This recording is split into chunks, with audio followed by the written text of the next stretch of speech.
Okay, we have an interesting one today.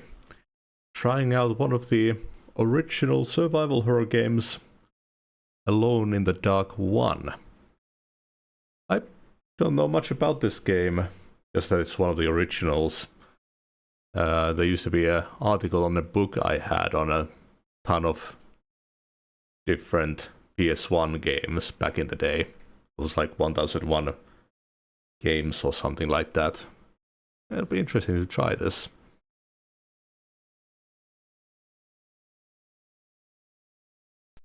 On my door, a dull brass plate says Private Detective. The few friends I have call me Carnby. The others call me the Reptile.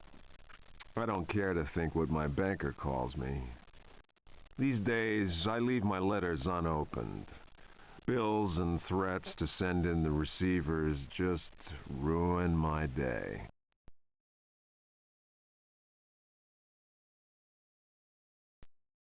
The attorney's letter came as a deep shock to me.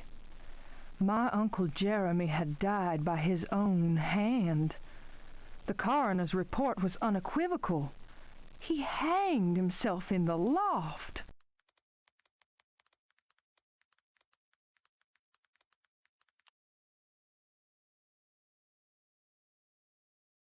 Okay, so I think I can pick between these two characters. You know, it's like Resi. They probably have like some kind of effect on the gameplay.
That face.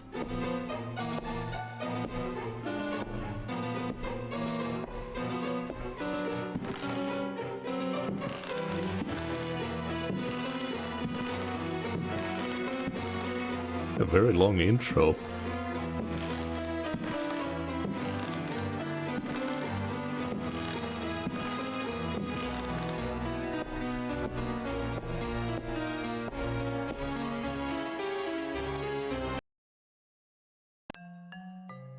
Well, here we are.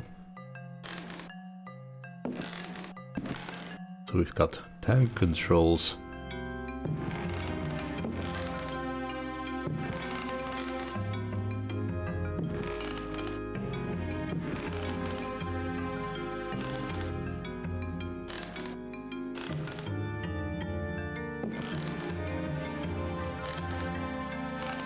I know it should be possible to sprint by double tapping. Yeah, there we are.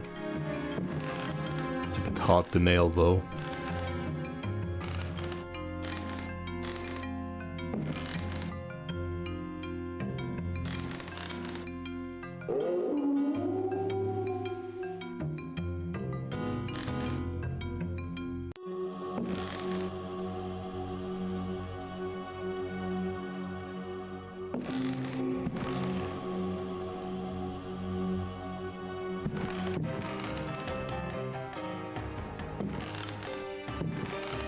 The fuck is that?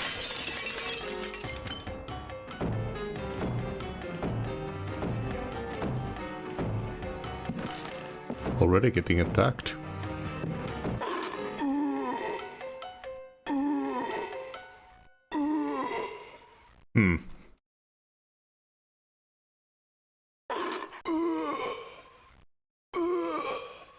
I think I might be dead already.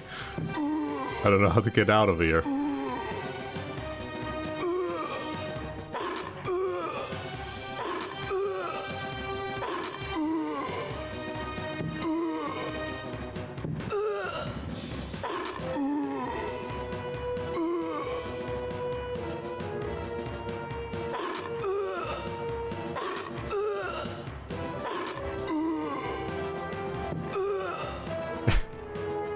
Shit! That was a quick game.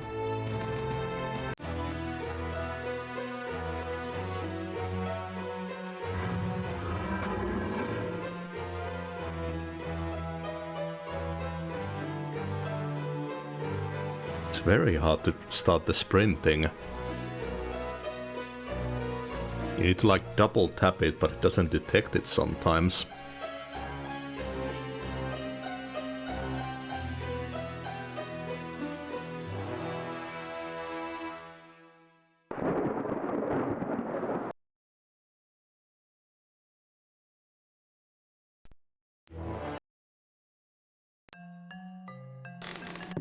And now I get it immediately, of course.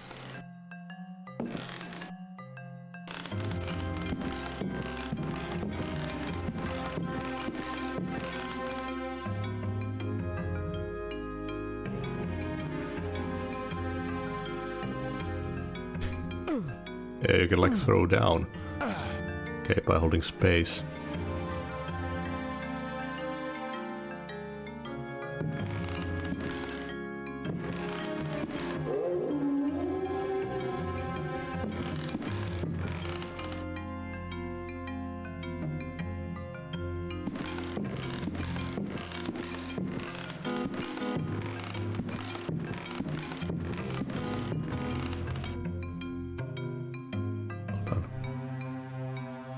Gotta read the manual.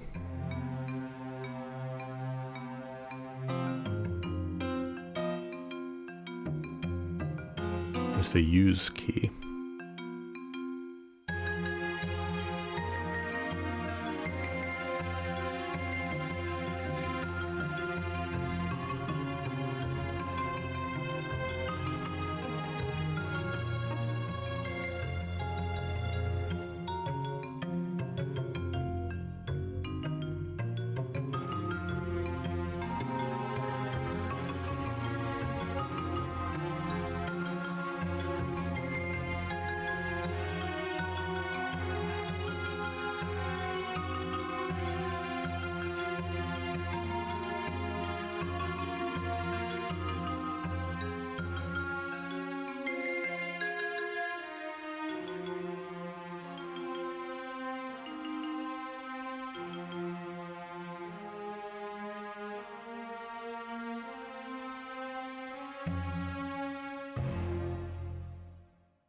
Oh, do I? Can I use mouse?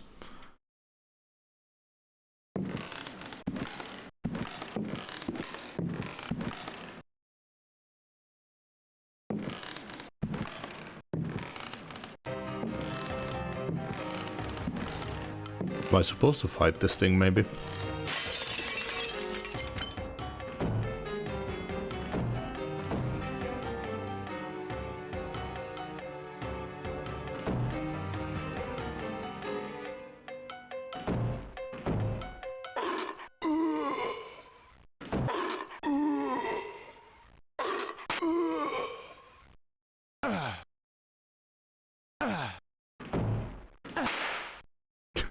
Slap the piss out of it.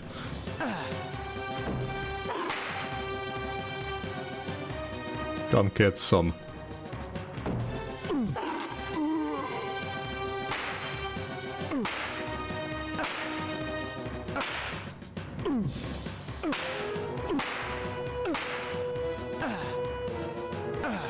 Holy shit. I killed it.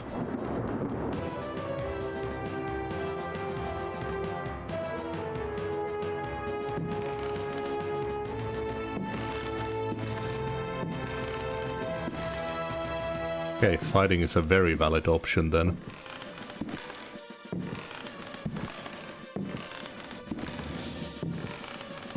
Okay.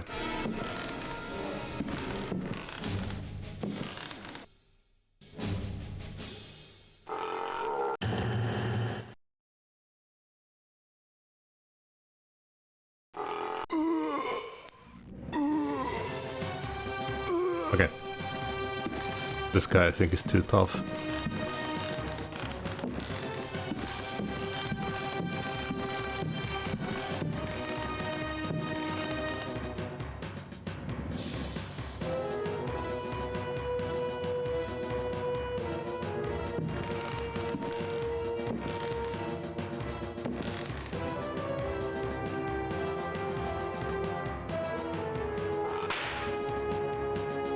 Oh yeah, I gotta hold it.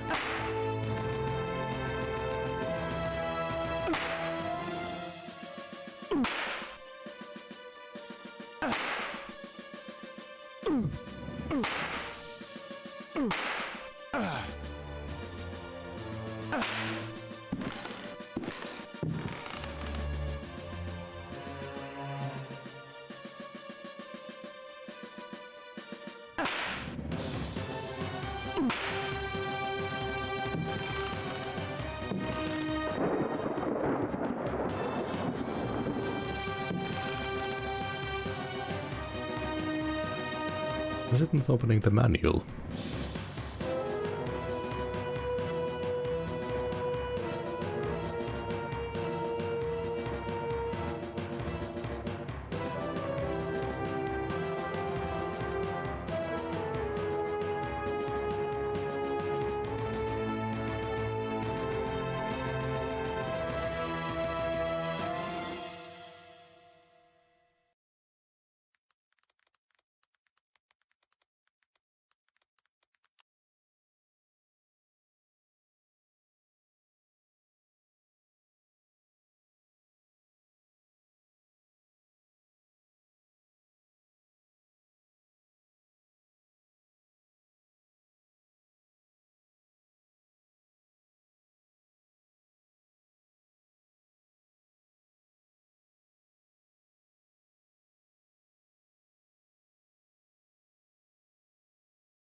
Oh, okay.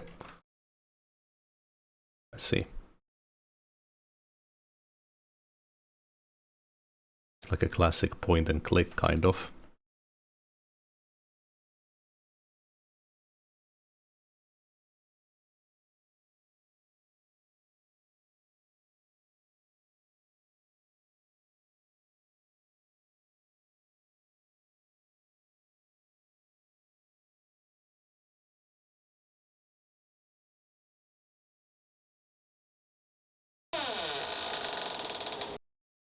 Oh shit.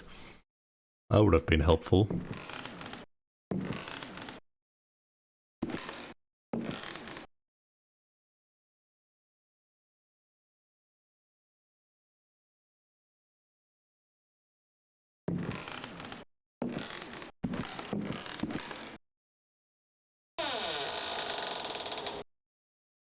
Old Indian cover.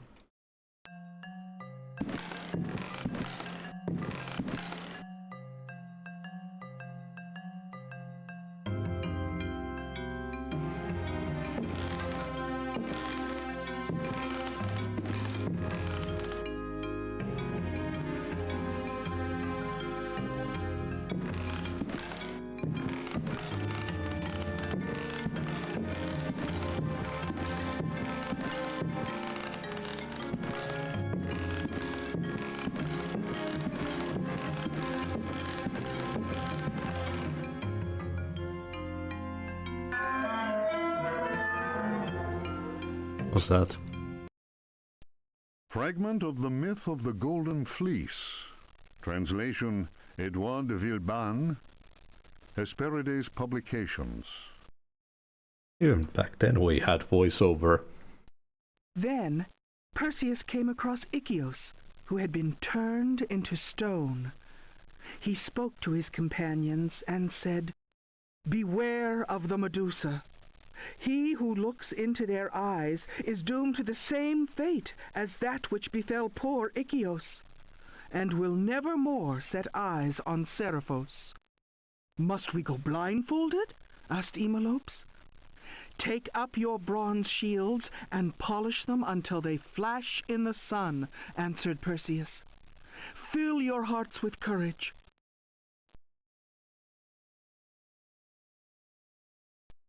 May Artemis guide us as though we were an arrow from her quiver." But Eumolpus was not satisfied. "Why do that, Perseus? Is 3 inches of sharpened metal not enough to destroy these accursed creatures?" Then Perseus drew his sword, which shone and glittered in the sun, and with it he dazzled Eumolpus. "Now what can you see?" the companions of Zeus' sons laughed. "Let us set to work, so that our shields may shine like mirrors."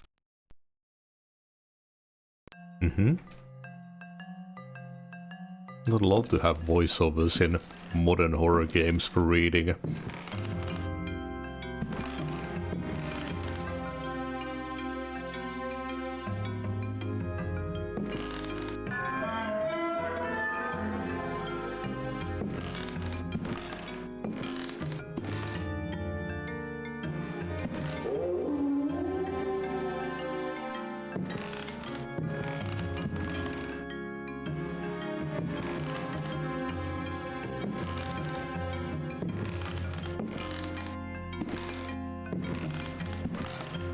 Oh yeah. Watch it. Well, it shows 4.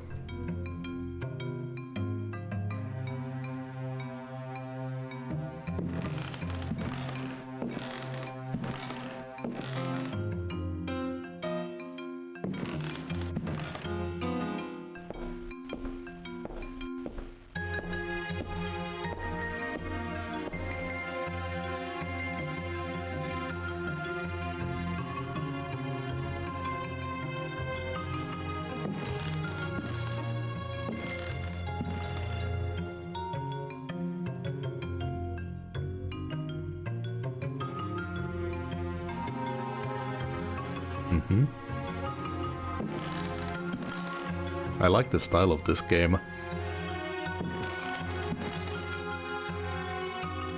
There's something about the primitive graphics. It's just a really nice look.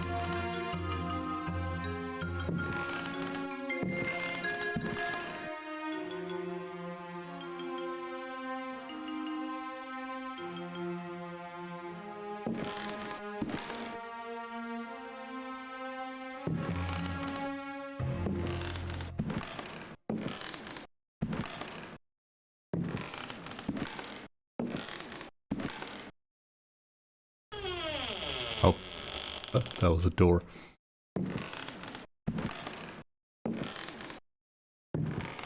I see some cracks on the floor.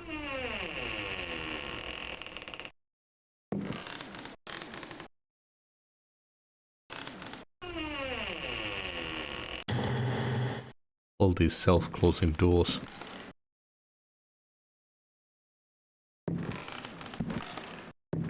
It's interesting that you can push items.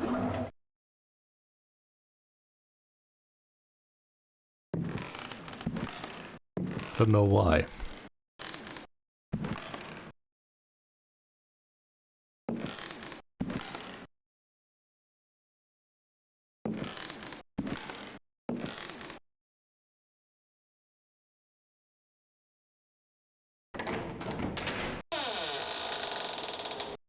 Ooh.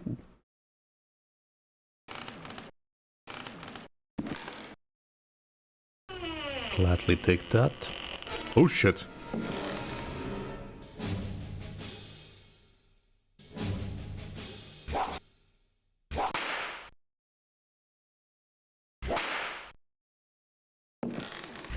Want another slap?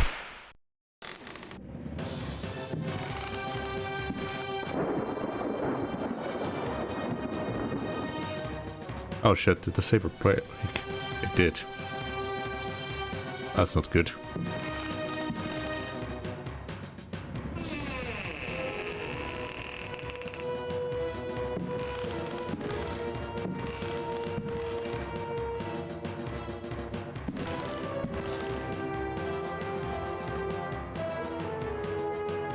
This must have come before Resident Evil, I'd imagine.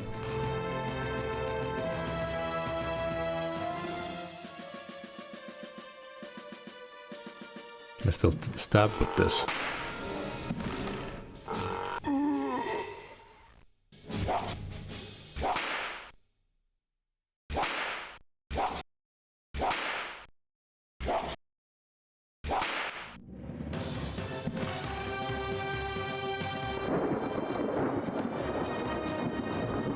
Did they die? Yep. I'd imagine that this was an inspiration for Resi. I'm gonna check this out. I think there was... What was this?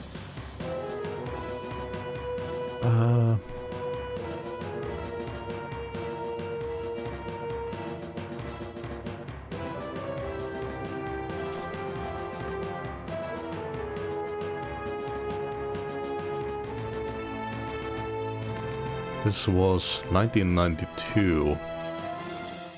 And just graphically, it looks like this would have come first. 1992. This might be one of the oldest games I've played on the channel, actually.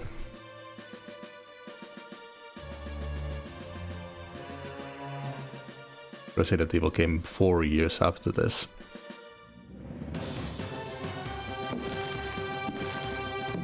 Is there still a monster? Combat music didn't stop.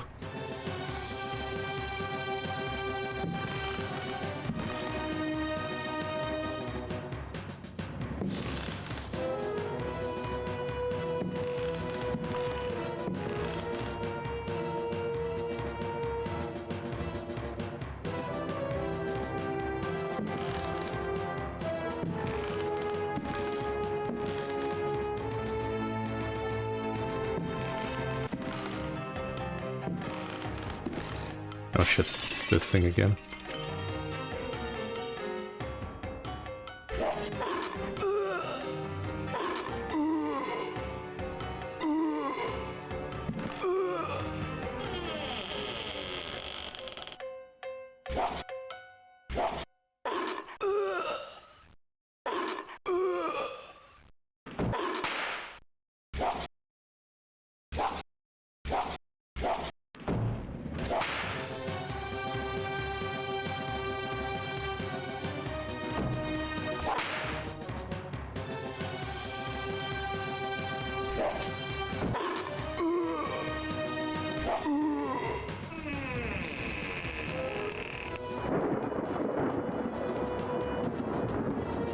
Oh.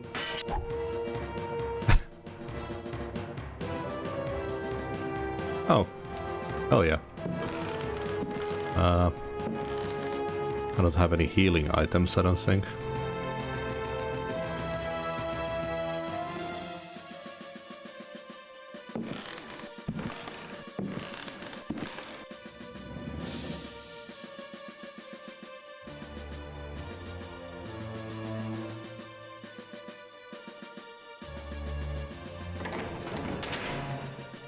Oh. Guess we will run into some kind of Medusa monster.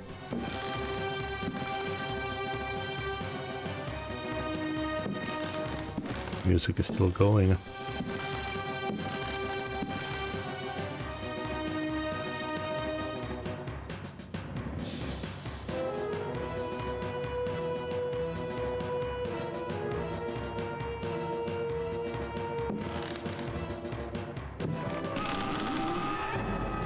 Oh. I noticed that there were cracks, god damn it. Like fucking Monkey Island.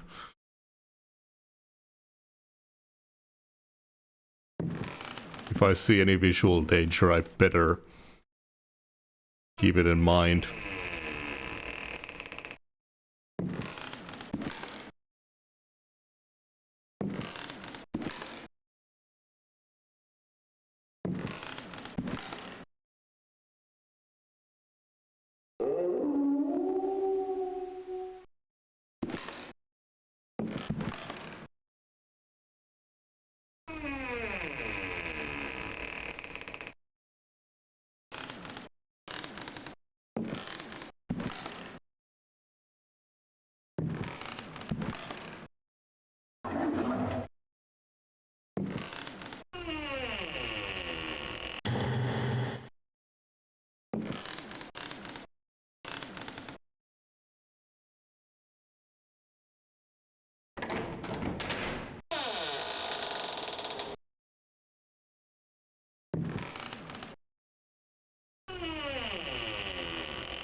Beat down.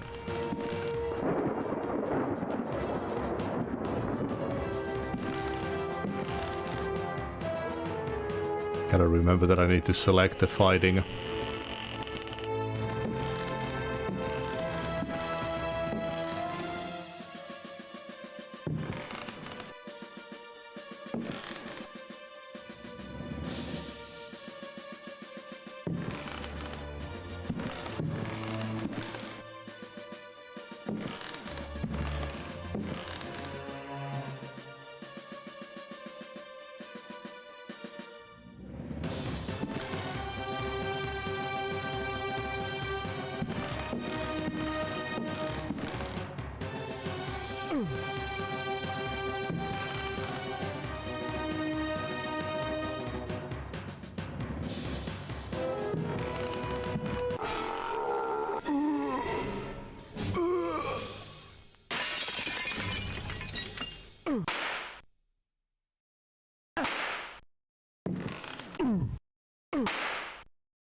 This game is pretty ruthless.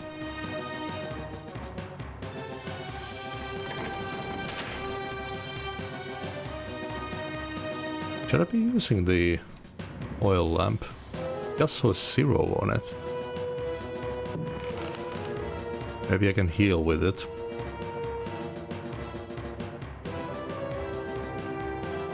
I'm assuming that that one on the bottom left is my health.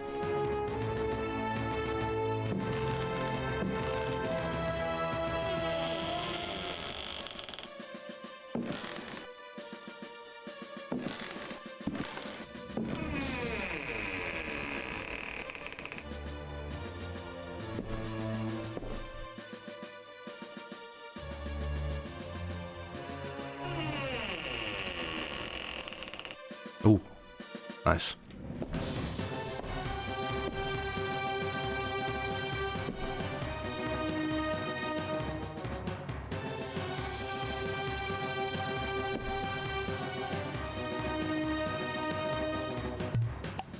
Good old laudanum.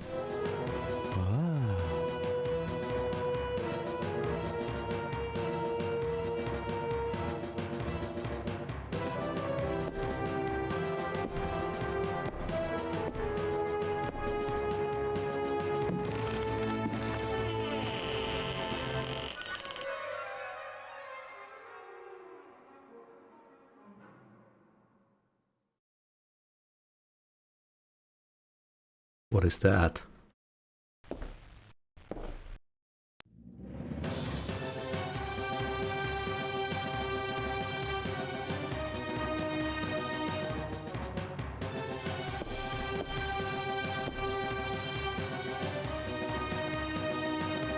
I should probably save since I got here. Is it an actual monster? I mean, I have the mirror here. I can only drop or put it, though. It is a monster.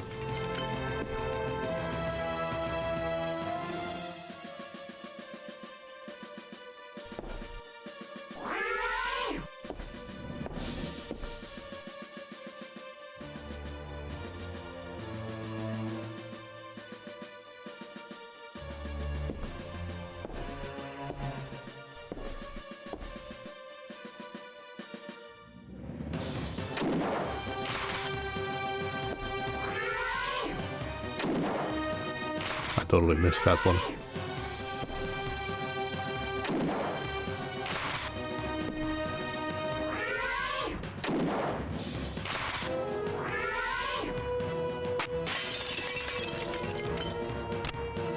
Shit.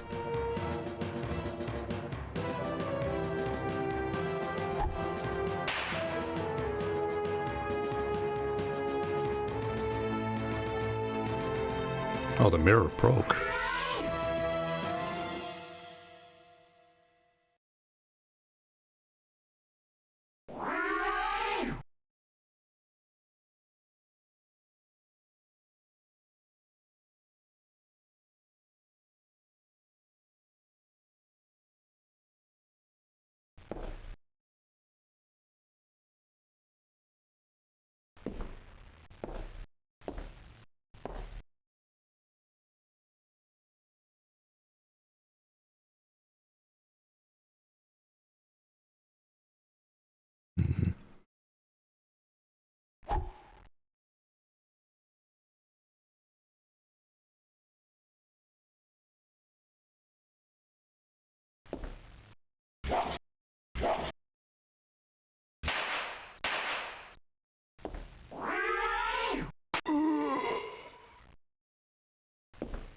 Fuck.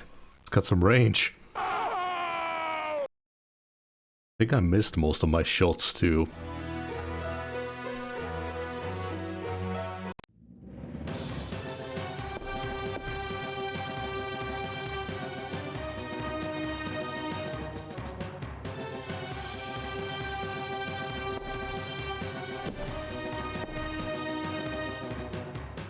Could I maybe put the mirror on the statue?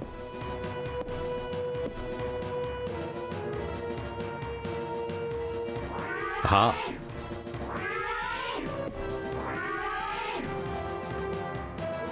Now can I take out the lamp?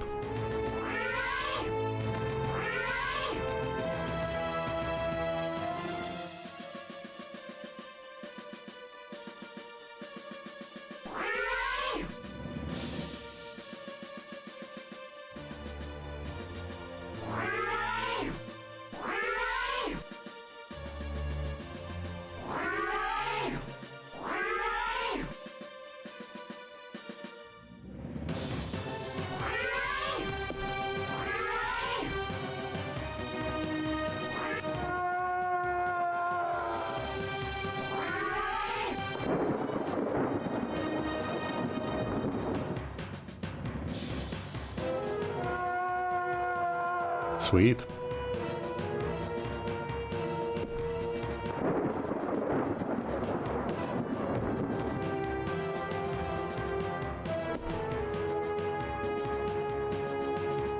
Can I grab them?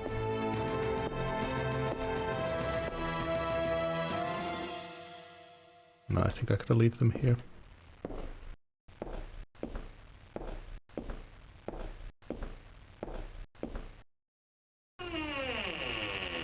I don't trust that's armor.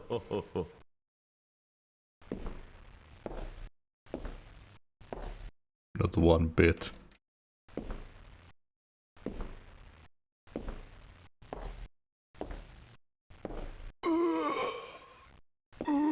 And I was right.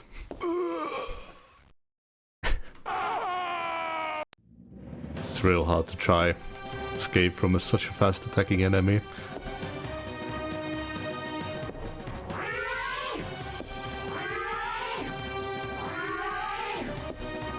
I think it's a modern system problem, the running being so hard to activate.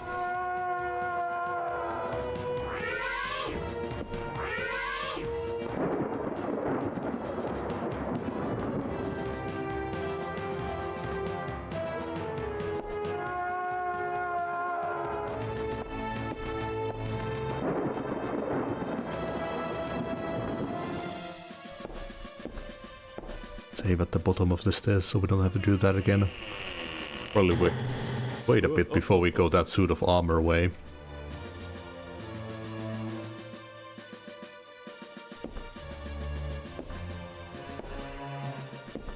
It's got a lot of reach.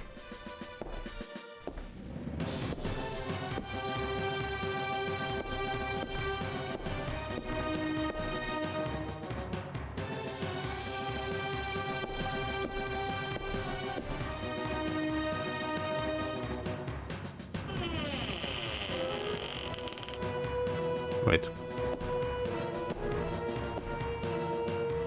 Oh, I climbed out the other end.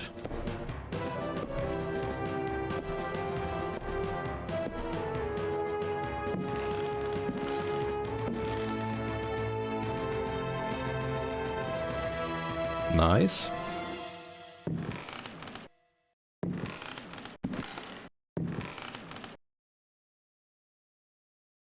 Shove the whole thing in your pocket. That can't be good.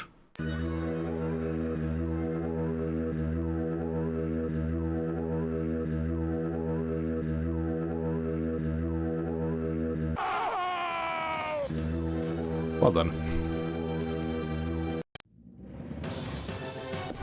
Yeah, definitely very Monkey Island King's Quest.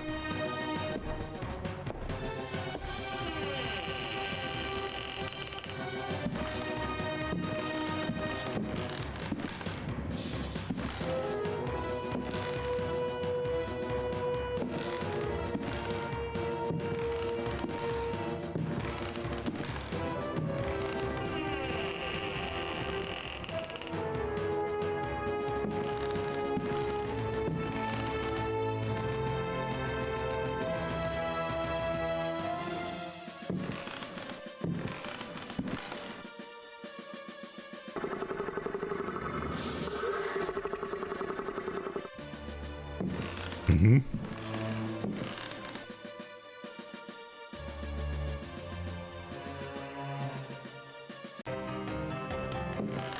God damn it.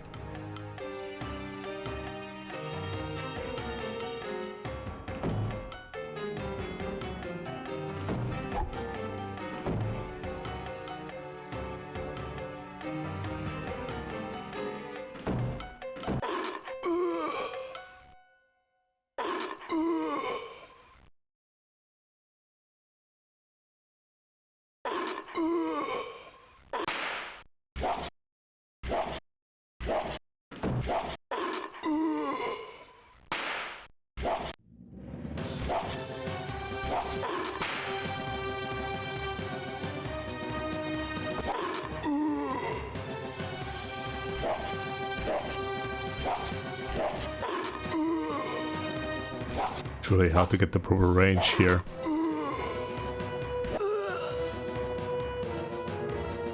I think I'm probably better off just starting again.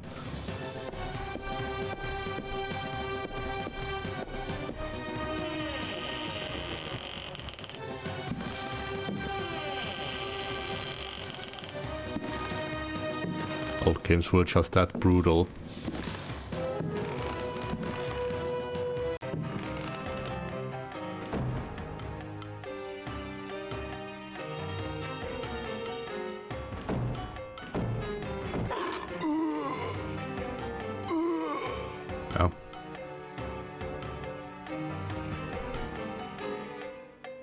So it spawns immediately when the notebook is picked up. I gotta get out of that corner. I can't attack properly in it.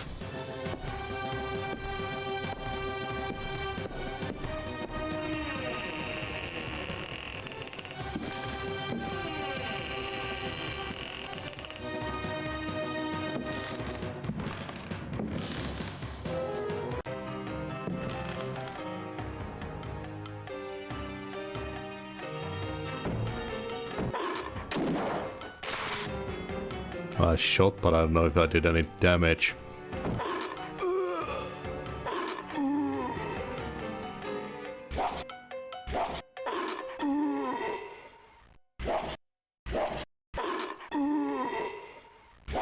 This thing is so annoying to fight.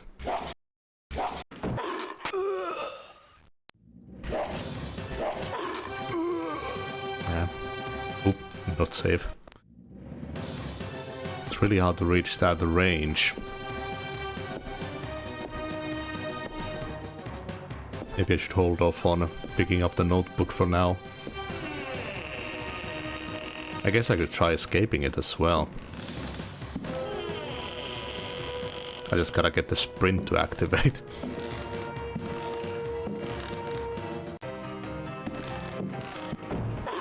And not run into a goddamn wall.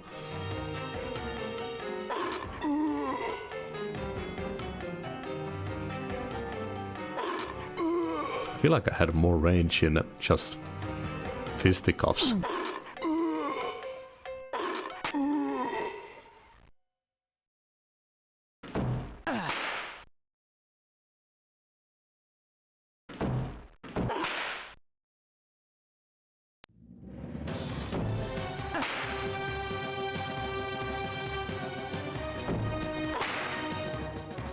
Definitely. I think the saber lowers your range.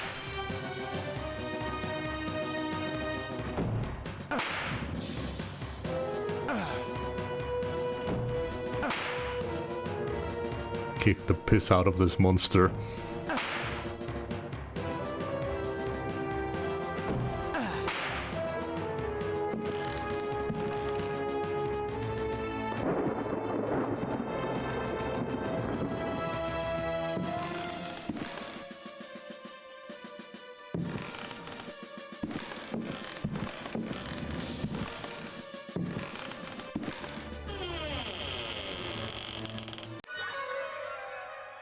The fuck is that?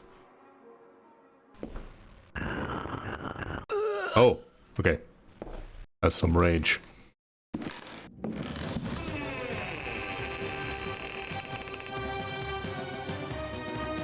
Ah, I'm alone in the dark.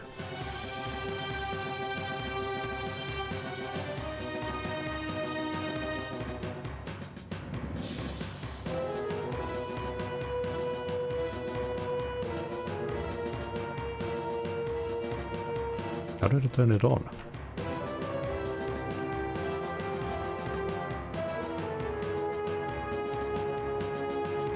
Some good old jank.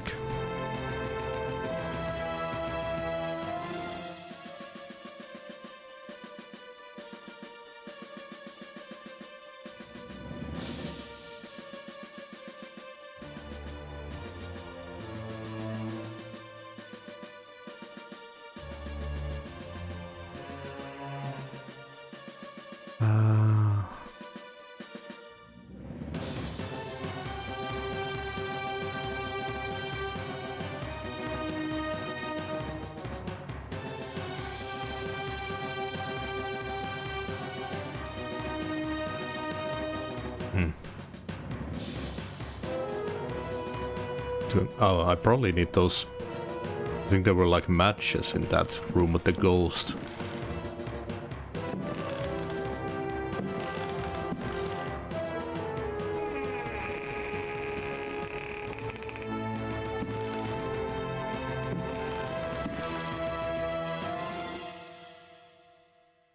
Seems like a trap.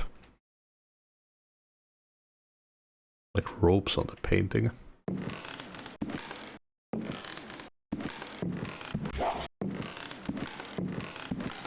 Oh shit.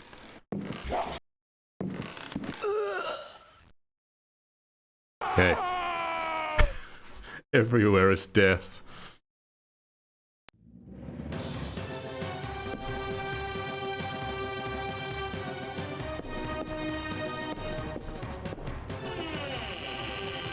I should be able to kick the shit out of that monster here.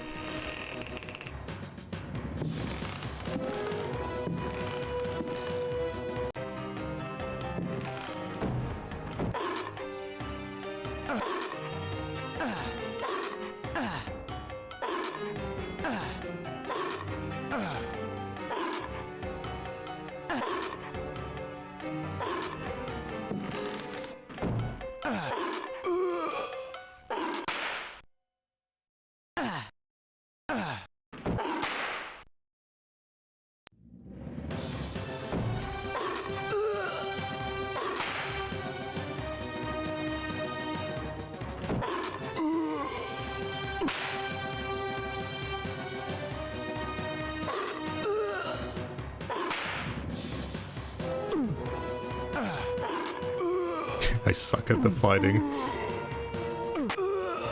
I feel like I've lost too much health. It's a very stressful game. We'll explore other options first.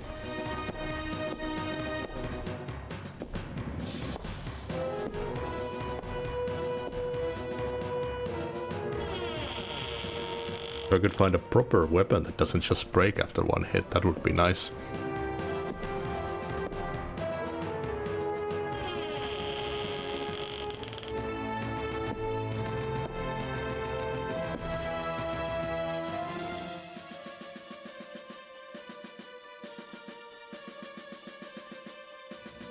Ooh.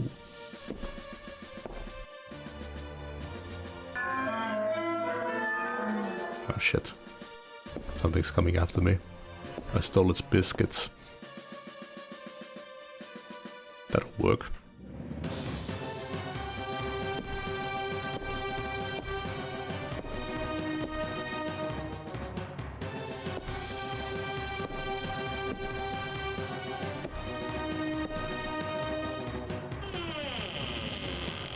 Cold storage.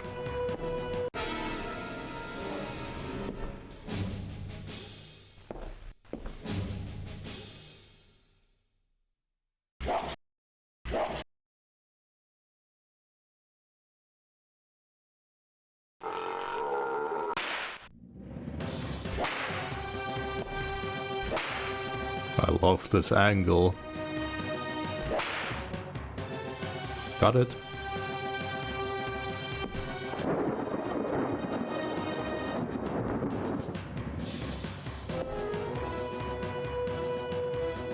Box of shoes. Holy shit.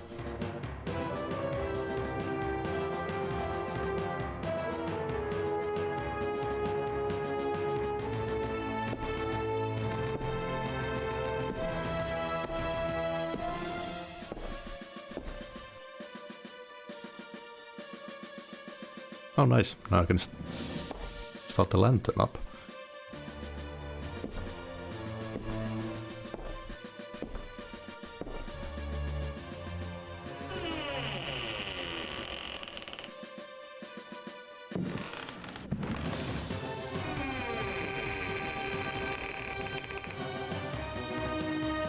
Hmm.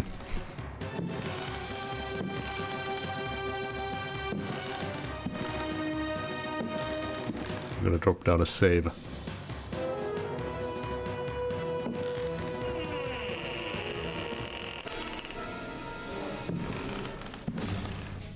Boss fight.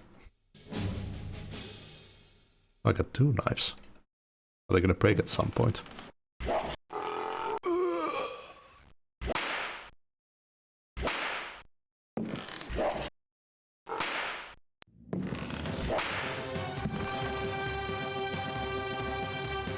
Come and get me.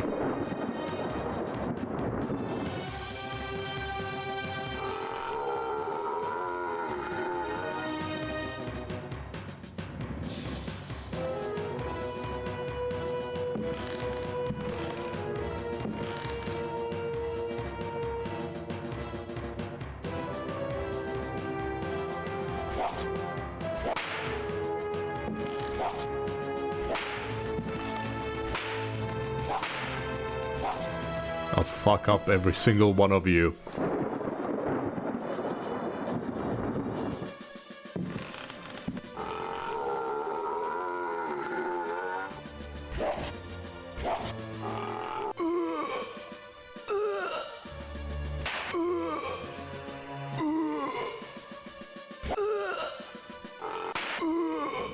I got too cocky. Oh shit, it was human flesh. Biscuits. Okay, I can't accidentally hit another one. They'll wake up and fuck me up together.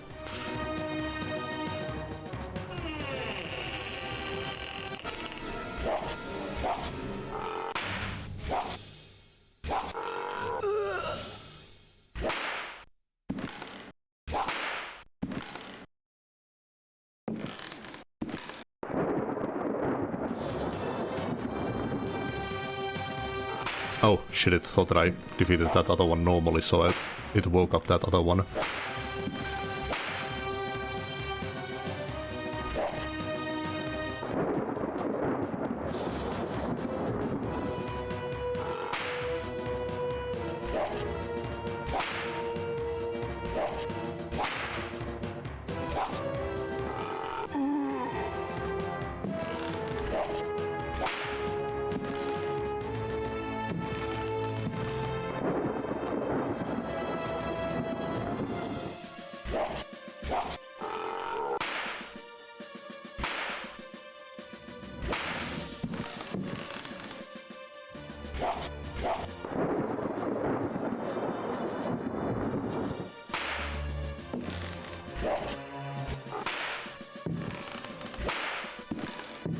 Whew. Got 'em all.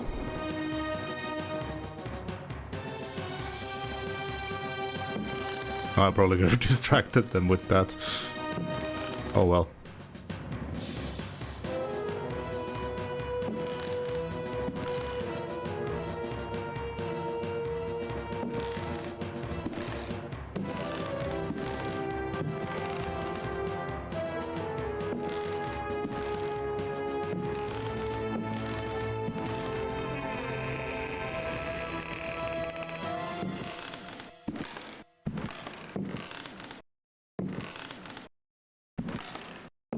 That's probably not good.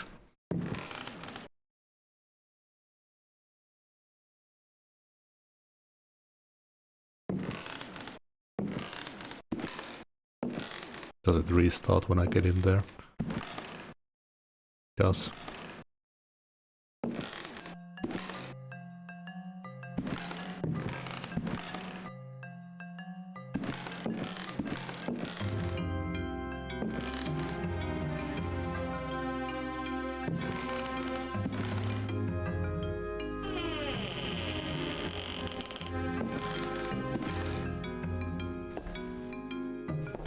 Oh, I got on the other side now.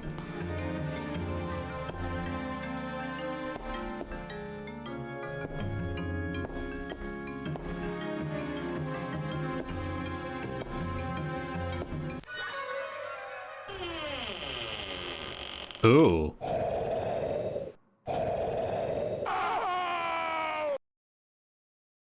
Well then.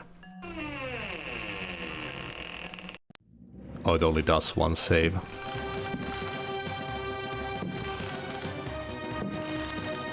Does it really? Yeah. Damn. Okay. That's pretty terrifying.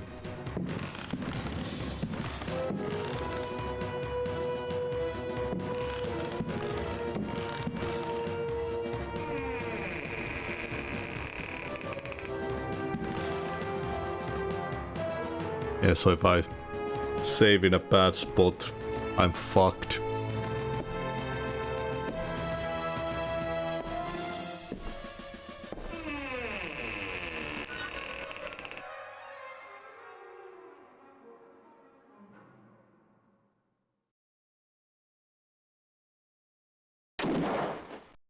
How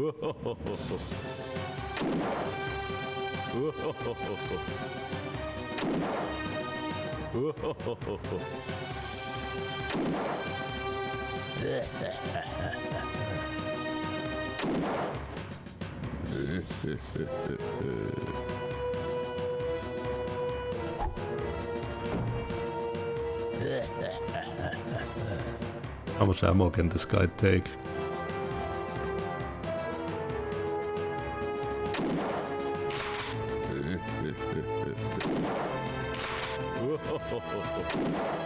Might be something we need to just avoid. Yeah. Okay. Let's not go that way yet. I will grab that lighter.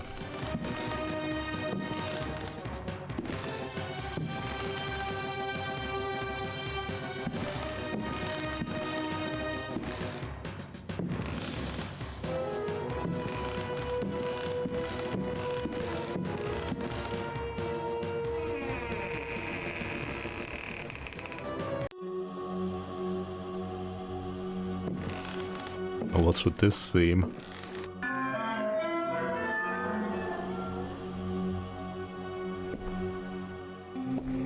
Oh, no, yeah, that wasn't a locked door.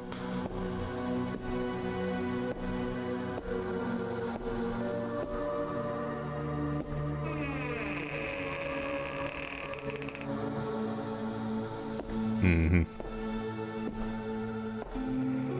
An extremely suspicious place.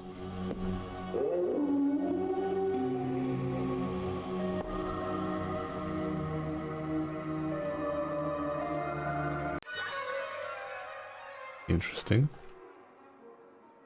Oh. Okay. Those are instant kill spiders.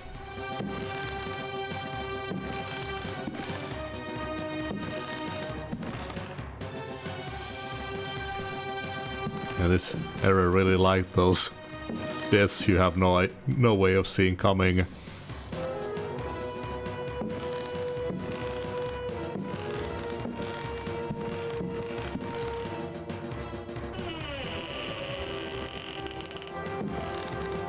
Oh, you can push a chair into another scene.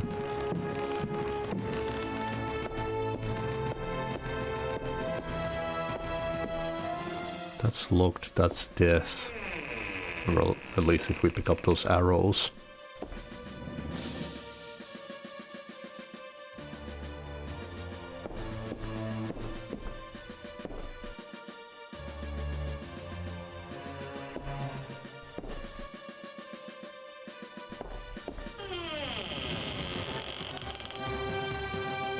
The hell is that?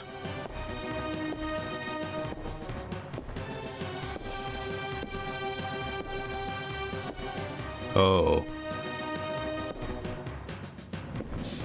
Okay, we need the gramophone here.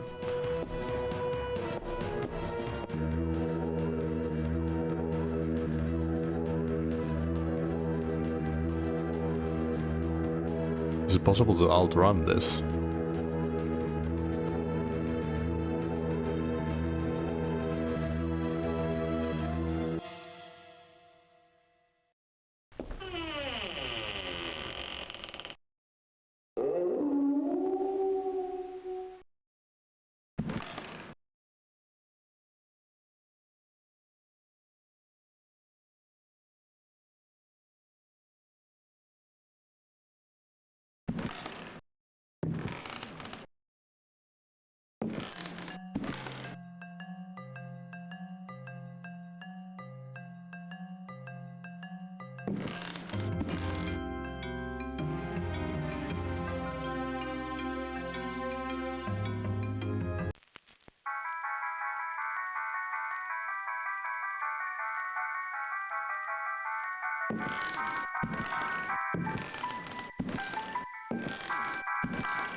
He's still coming for us, I'm pretty sure.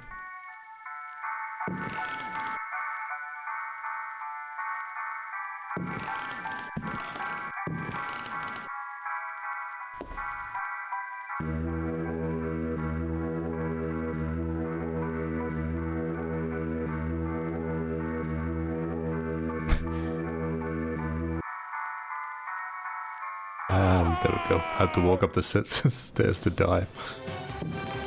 Okay, I shouldn't touch those things. But taking the gramophone from the ghost also triggers that thing starting to chase me.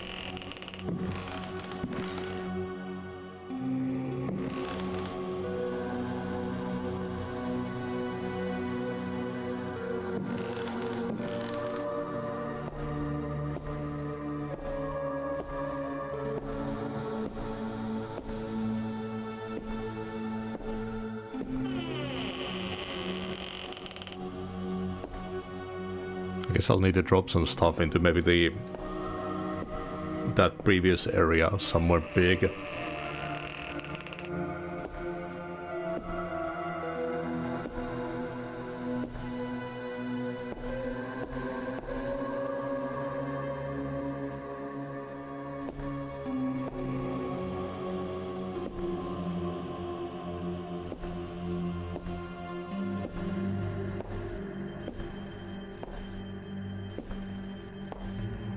What about they chose to go with the double click to run instead of holding a running key? Maybe that's a newer thing.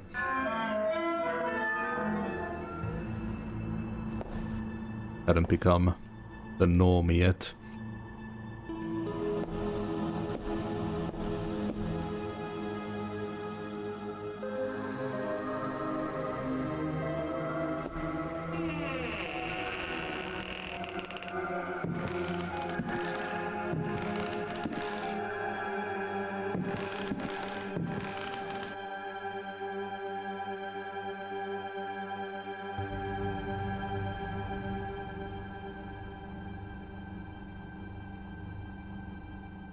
I should probably read that notebook in that one room.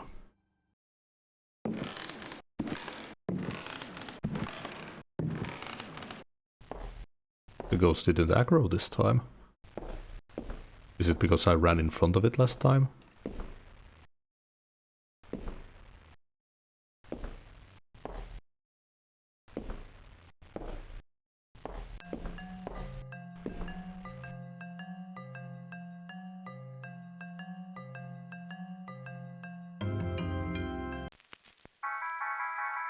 They seem to dislike this music.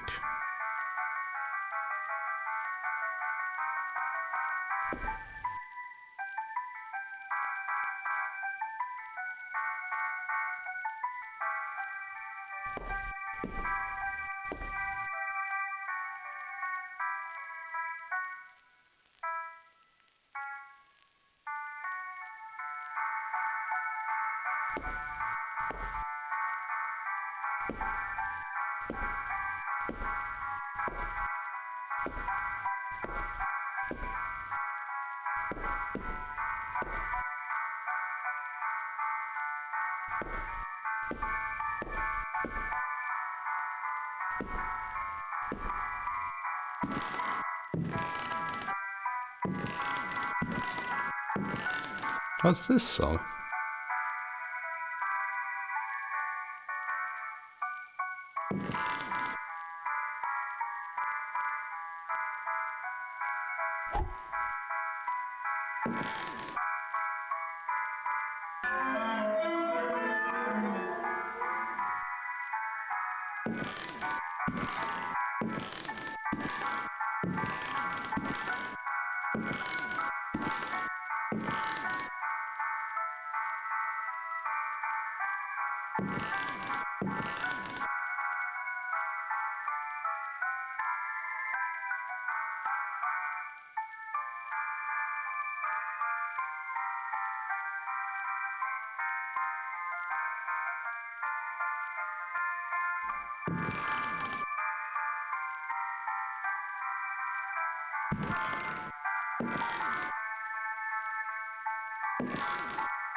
Okay, I think it only gets angry if you go in front of it or touch it.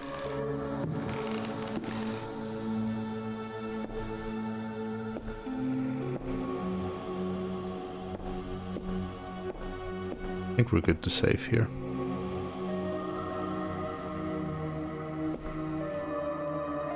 Now that I know that there's only one save slot, I feel so fucking nervous about saving. I feel like a lot of games had multiple save slots by now. I guess it's maybe designed to be that intimidating then. How did I get to the way I came from before?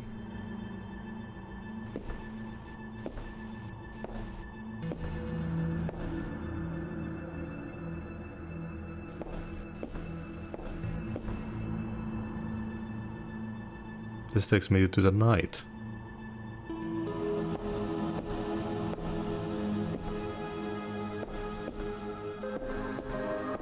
Okay, you can actually avoid it.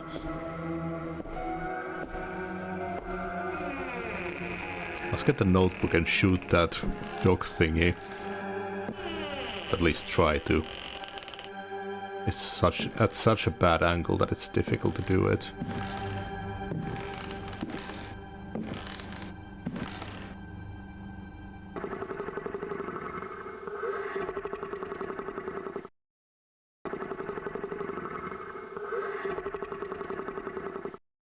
I guess that makes, like, I'm hearing the dog there.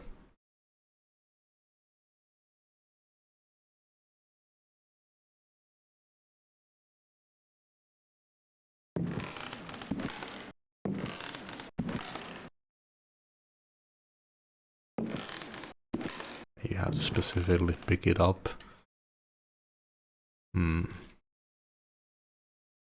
I can probably toss this.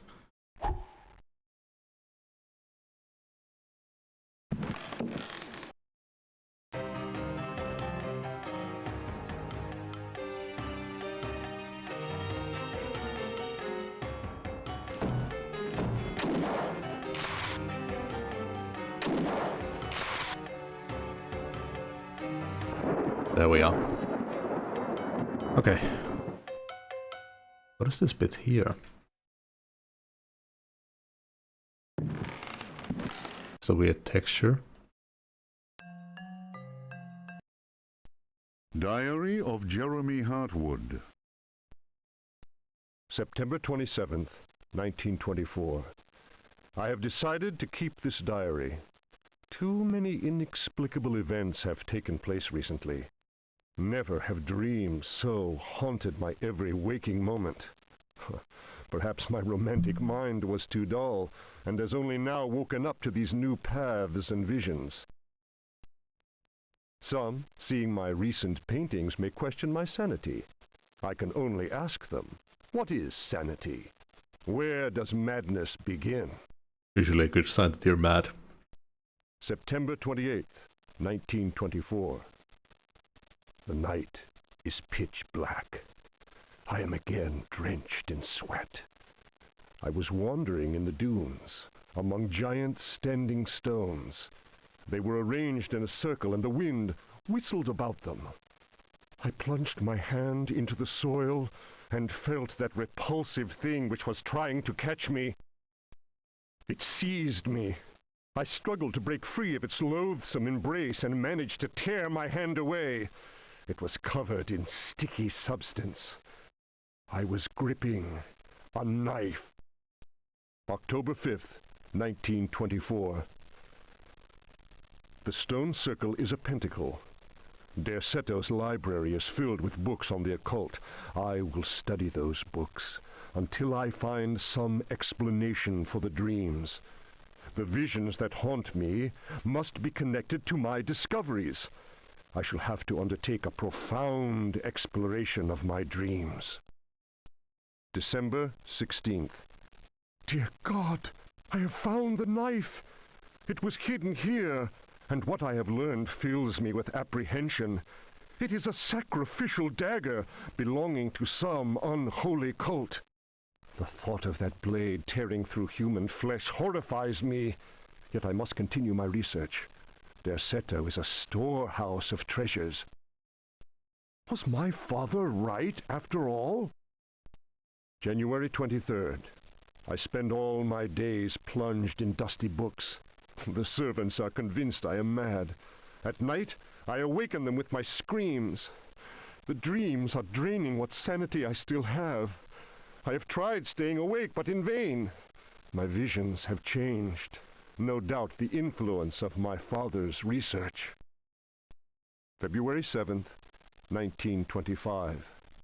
The Dark Man, that is what I call him, has revealed his true face to me.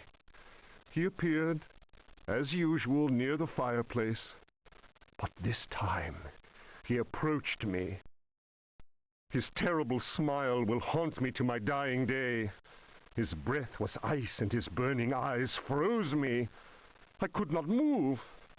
I know, as surely as I have ever known anything, that the face I saw, the face that has turned my nights into hellish torture, is the mask of death. March 10th. My exhaustion is beyond description. The endless reading burns my eyes. It seems that pirates frequented the area. Dr. Herbert insists I keep to my bed. I have moved to another bedroom and sleep much better now. The Dark Man has not gone, however. I know it. He will wait for as long as he must. Unless I, Jeremy Hartwood, can find a way to send him back to whatever hell he comes from. March 11th. My poor knowledge of Greek and Latin is a serious handicap to my reading. I have, nevertheless, made a great step forward. I drew the symbol on the floor. He can no longer go there. I want him to understand that I can do the same thing in my bedroom. I can imagine his rage and frustration. Only last night he found his way back into my dreams. March 13th. The translation will seriously dent what money I have left. I cannot paint. My pictures are clearly the work of a lunatic. The collector Thornhill's embarrassed smile was proof of that. March 29th. He has come back. He found the door to my dreams. I am too weary to attempt any defense. I have no strength left to fight, and he knows it. He considers me dead already. Could I possibly? March 30th. How ironic! The cave my father sought for so many years is here, beneath the house. Waits. The butler discovered a crack in the cellar wall. A breeze blows in through it, icy and repugnant. I am filled with horror at the thought of my father dying in this place. God damn. I will carry to my grave the vision of his face contorted in the agony of that fatal heart attack. His body was twisted. He had wept. His fingernails were torn and bloody from scrabbling at the floor. Dr. Gray concluded that death had been due to a heart attack. It was Waits, who some time later was informed that my poor father had in fact bitten off his tongue and choked on his own blood. God damn. March 31st. I explored the caverns in a dream. The Dark Man came with me. Strangely, I felt almost well. How can I describe what I saw? No. What words are capable of explaining such evil? I realized that my death was of no interest to him. The Dark Man wants something else. He seeks a body. His avid servants are now free. I am the cause. It is almost funny. This voice actor is amazing. Curses on Derceto. From the foundations to the very rooftop. I can no longer struggle, let alone eradicate the evil that grips the house. The end is very near, I can feel it. I have taken the decision to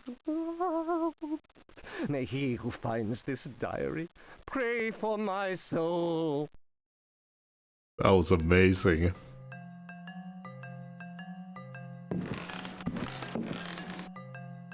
Okay, I think that's a good point to save.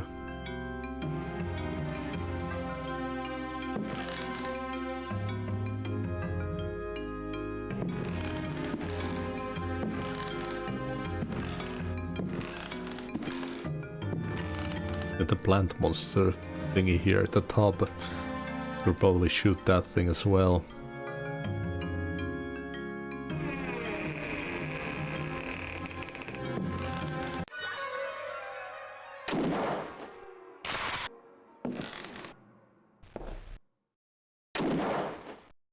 That hit the door.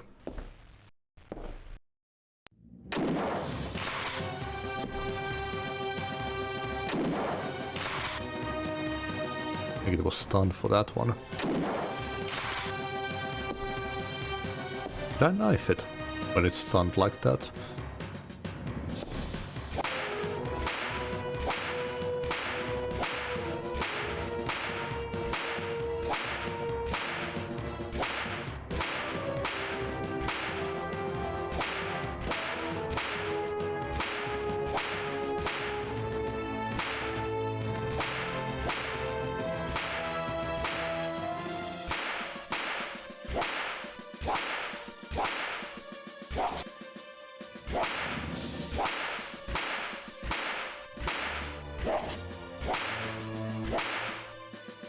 I think I might have to search while it's stunned.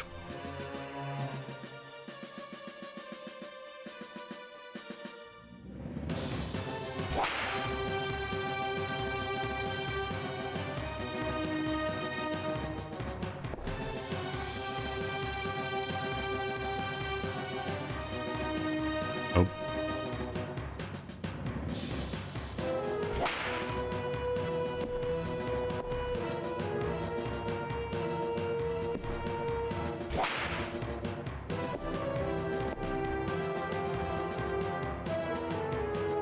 Ooh.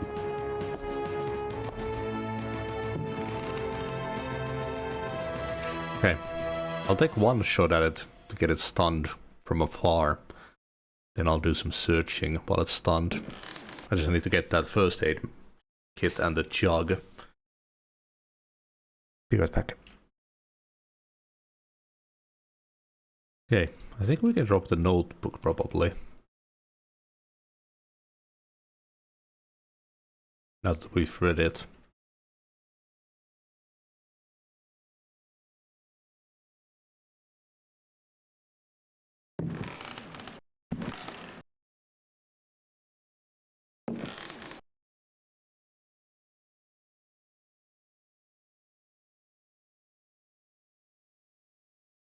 Ooh, I wonder if that one guy would be weak to arrows. Maybe the bow is just a normal weapon, I don't know.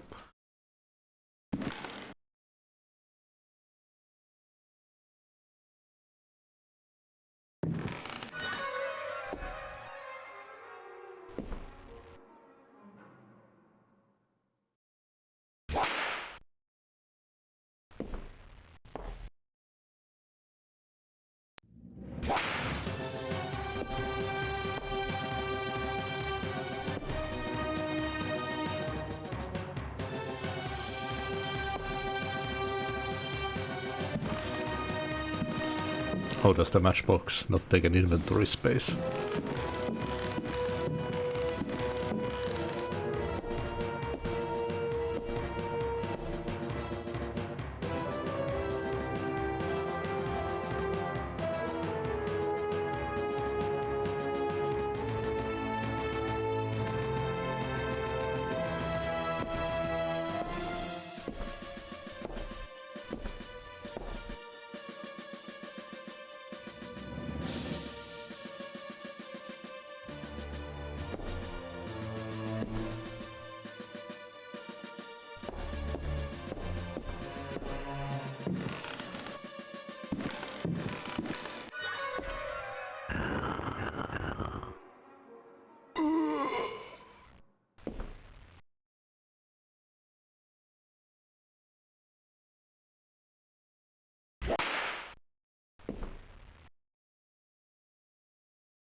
Maybe different items have different weight values.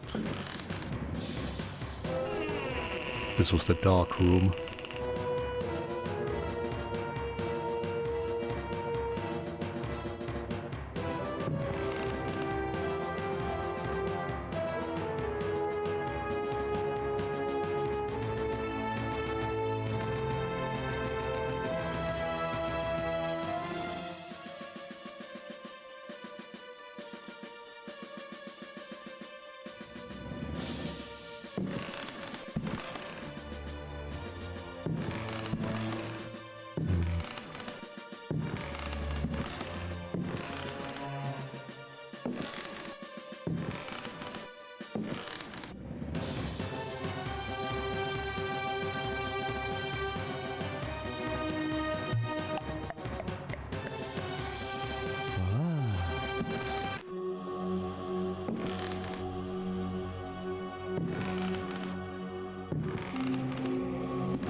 Where did I get this key from? This is from the pantry, right? I don't know if I need this anymore either. I don't know which of these things have like a weight value to them, since the matchboxes don't seem to have any.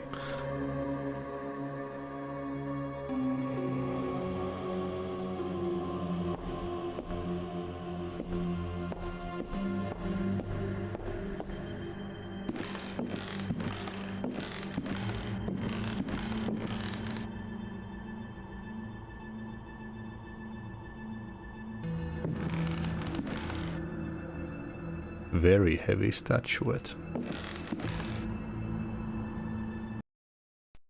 A Brightness from Afar by Lord Boleskine, an account of his celebrated voyage to New England, 1824, Alistair Publications, Cambridge. Following a splendid journey, the sunny harbour came into sight. The locals were much impressed with one's arrival in their midst. One had time to sketch several of them and notice signs of degeneracy. Some children showed one their queer hands that would inspire uneasiness. Upon the promise of a few coins, a child is undertaken to reveal to one a most prodigious phenomenon of a natural order. One admits to being skeptical as to the prodigiousness of the marvel, whatever it may be. Indeed, one suspects it to be little more than an evening stroll to some charming wooden hut situated in the forest hereabouts. One will nonetheless go, for it is always well to submit to such local enthusiasms. One admits to being somewhat flabbergasted. The Milky Way shone like the fires of the apocalypse from the inky celestial vault. Certain distant stars, normally invisible to the naked eye, were clearly visible, glittering indeed with a strange intensity. The heavy clouds that had settled above the village had no hold over that place. It would be pointless to offer here the names of the constellations one perceived in utter clarity. Apart from the interminable length of such a list, one might conceivably risk being charged with exaggeration. The cross cast its shadow on the ground. The sea in the distance was dead calm. Tonight, one will return to that spot and draw those stars. Tomorrow night, one will at last see Halley's comet in all its brilliance. The youngster will carry torches, despite one's developed sense of direction. Honed by years of travel, one feels incapable of finding one's way through the dark forest unaided. The drawings will, one is convinced, set light to the souls of men. Such a moon! One lost count of the craters, so sharply was their definition. Loath as one is to seem excessive in one's appraisal, one cannot but feel that the forest clearing is indeed a place outside the common laws of time and space. Surely it is not an hallucination. How strange to consider that idle conversation, some research in the British Museum, and a voyage to this backward village should culminate in so astounding a discovery. It may be that others have noticed the extraordinary nature of that place. How else could one explain the presence of that cross?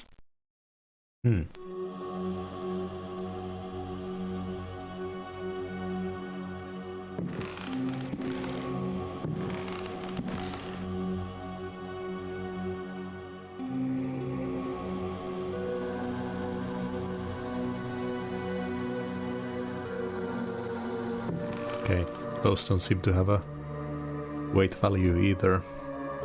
Or maybe they do, but it's just very little. Maybe I shouldn't grab that statue yet, until I know where to actually plop it.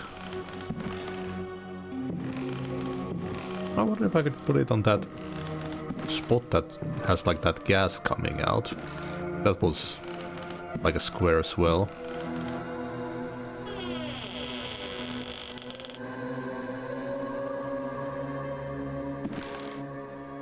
Oh, this place.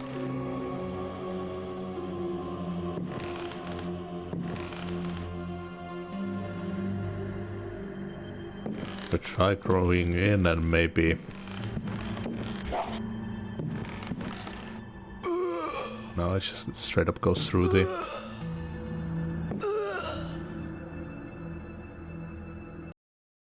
What about the other paintings?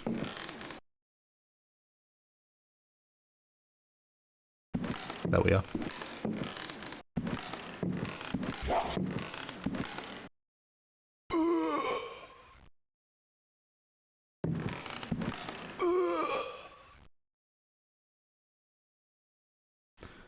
I need to do something. There's that arrow firing painting at the end as well.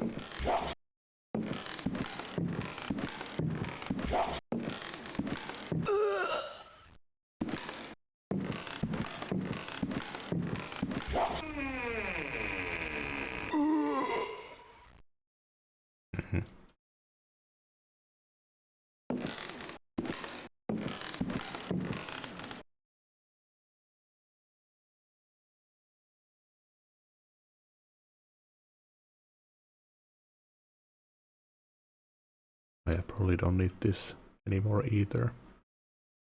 Oh, that cover!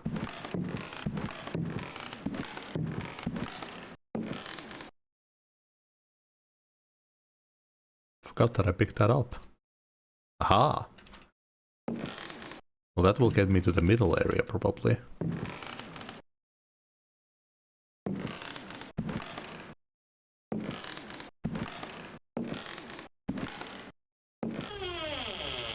Library.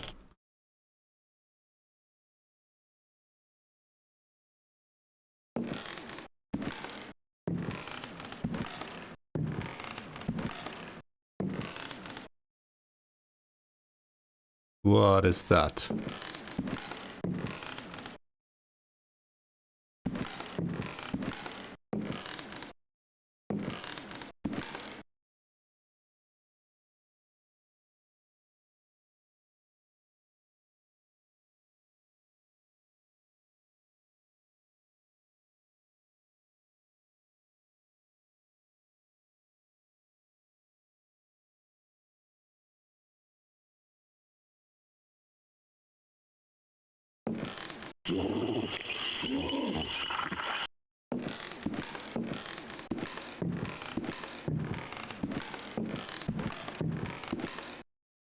Passing through.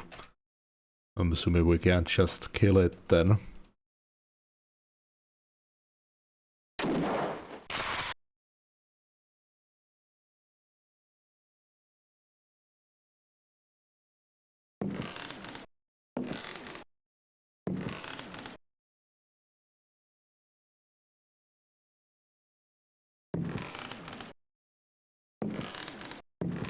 Okay, I'm interested if the statue would get us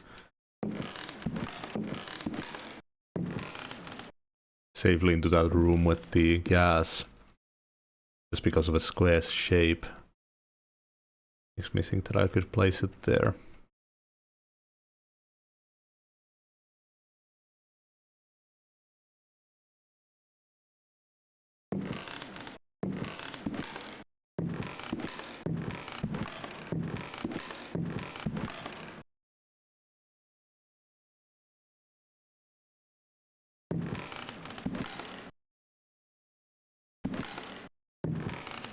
Anything else that's pointless? I could place the cover on the painting, see if that gives me some extra space.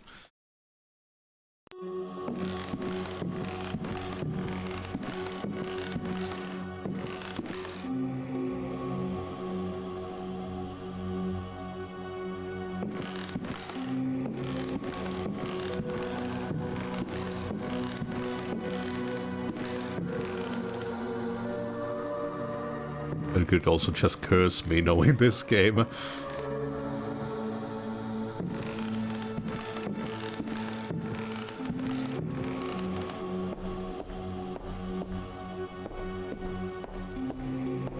Okay, it's actually pretty easy to get past.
I could explore this area before I die.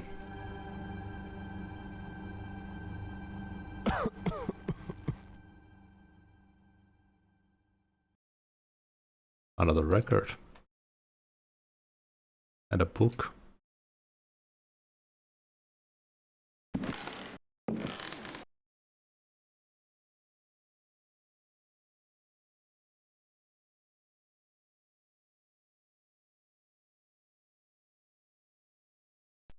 Memories by Alistair Boleskine. Printed in London, A. Machin, editor, 1833. It was during a conversation with G that one first heard of the New England fishing village of Eye. The area was apparently the ideal place from which to witness unusual phenomena in space. The quality of the air, along with the conjunction of several favorable factors, made one impatient to get started. Having gleaned what information one could from the British Museum, one set off with all haste. One's work on space and comets in particular had met with a warm response, and one thought it judicious to include several original sketches of the phenomenon, sketches which one felt were sure to arouse a great deal of keen interest in the scientific circles of 1834. One refers naturally to the passage of Halley's comet. Editor's note: Lord Boleskine's memoirs end at this point. Who knows what extraordinary contributions he might still have made had he not succumbed during his visit to New England to dementia, followed by an early death in St. Andrew's Hospital.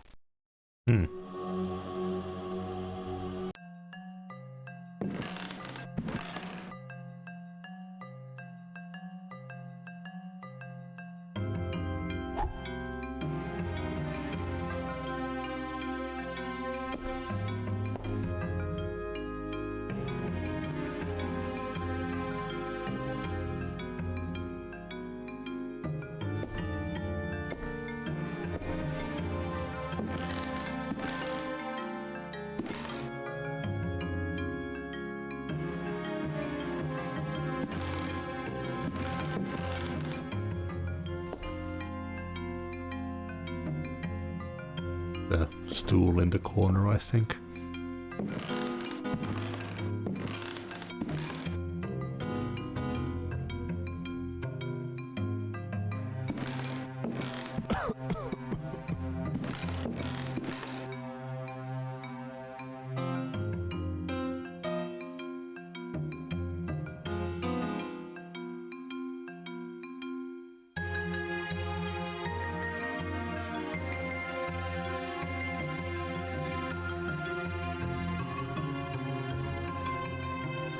Look back.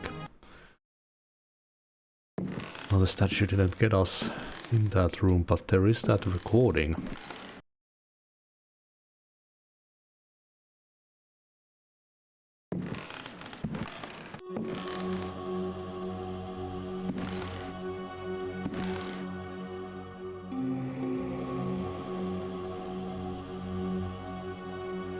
I really wish modern horror games would do the voiceover for reading. Just really nice.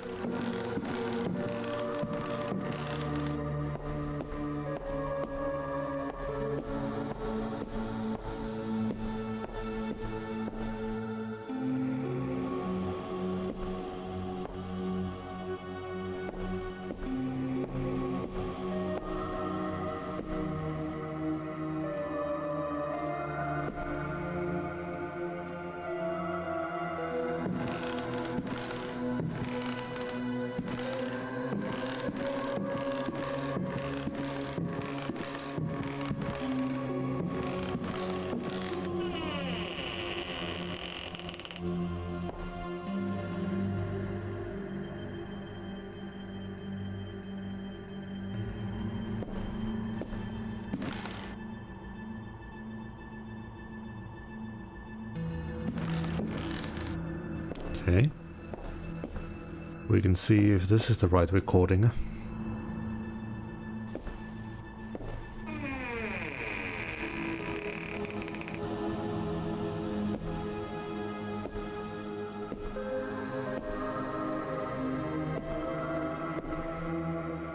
Whenever I see a dining room like that, it makes me think of this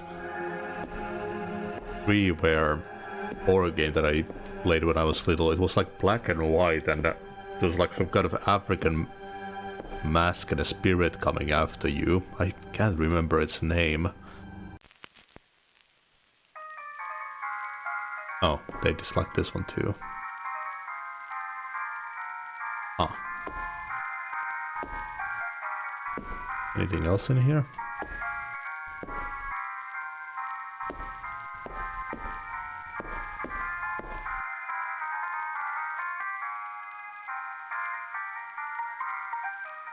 The library is probably the next place then.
So if I go too far in here, I'll have this happening.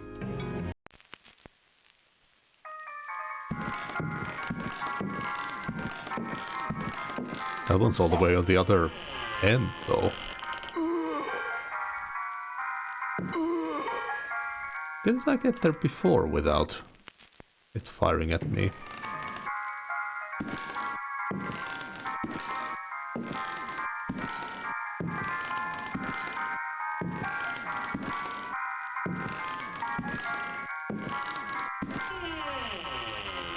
There we are.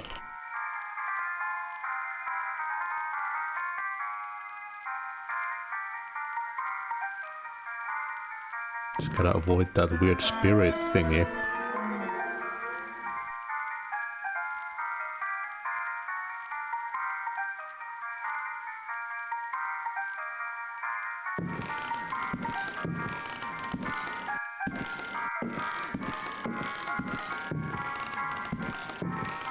Oh, there's this very obvious hidden door.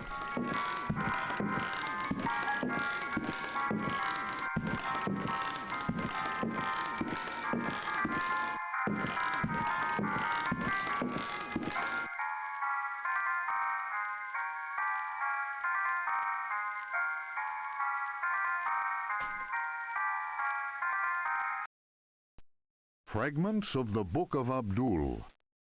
In the antique city of dead Relaya, Cthulhu dreams There we are. apes. In the pit of time, the unspeakable lies in wait. That is not dead which can eternal lie. Relaya, your blocks of stone seal the ritual that gives birth to fear. Cthulhu Fatang! Cthulhu Fatang! Ayah! Ayah! Let he who knows how to invoke the stones act. It is time. Let the shadow of Cthulhu darken the sky. May the servitor of the black goat of the woods with 1,000 youngs sound his flute in honor of the unspeakable. Cthulhu Fatang! Cthulhu Fatang! Ayah! Ayah! May he who may not be named cast his withering gaze upon the unbeliever. For he is the door, the key, and the guardian of the door, and holds you now in his immense power.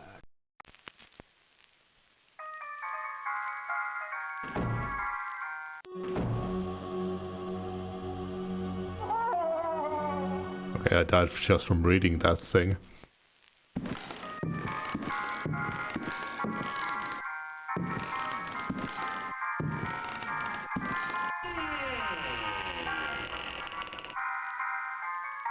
Very cursed book.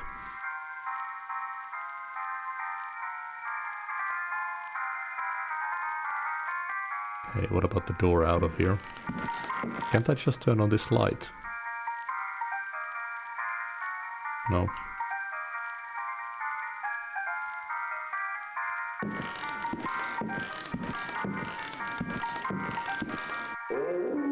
Where does this go? Oh. Okay. That creature's still coming after me. Oh, didn't mean to go upstairs. I love that face.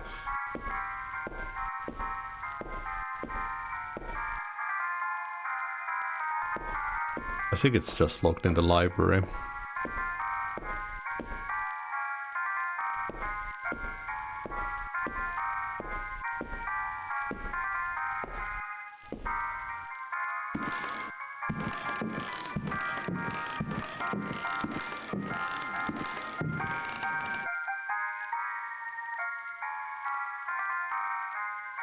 Hopefully not another death book. If Rocks Could Talk, or The Story of a Louisiana Plantation by the Marquise de Chamfray. It is pretty spooky. After the criminal selling off of Florida by the foul usurper, my father elected to remain in this inhospitable land, where we were free at least to express our royalist feelings, and hope our country would come to its senses. In 1818, a certain Pickford bought up Ledoux's land after the poor fellow had ruined himself in unfortunate speculation. Pickford soon turned out to be the most loathsome human we had ever encountered. He was an adventurer of the worst kind, nouveau riche, and bloated with a grotesque sense of self-importance. First came the incessant army of men with shovels, digging into the mountain of earth that was to fill in the surrounding swamp. The undertaking was quite stupendous. We learned from a slave that the final objective was to connect the existing caves with another one of gigantic proportions. Racked by a mania of persecution, Elijah Pickford constantly fired his workers and hired new ones. He did all he could to keep anyone from learning about his plans. My father was amused and said, "The poor fool will end up getting lost in his own cave." But the walls went up, and tongues started wagging. Our detestable neighbor had been a sailor, a ruffian grown rich on questionable trade. Distasteful stories were told of him. Oh?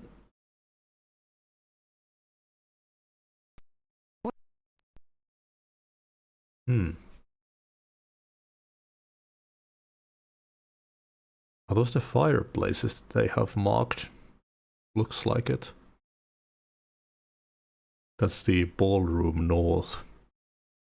Kitchen bottom left, and then the dining room. I wonder if there's any hidden rooms dictated by this. Need to draw this actually.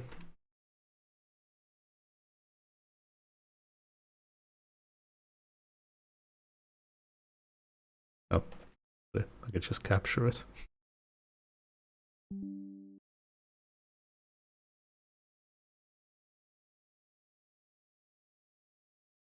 Maybe there's a hidden door that we can activate now that we know of it.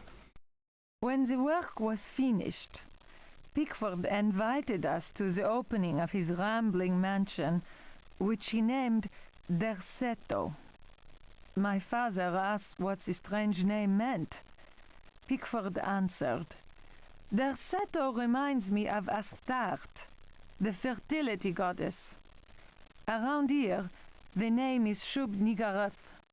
I believe that a name so steeped in evil should be said aloud. The god of the wood with 1,000 young. Shub-Niggurath confided in me some while later." We left immediately.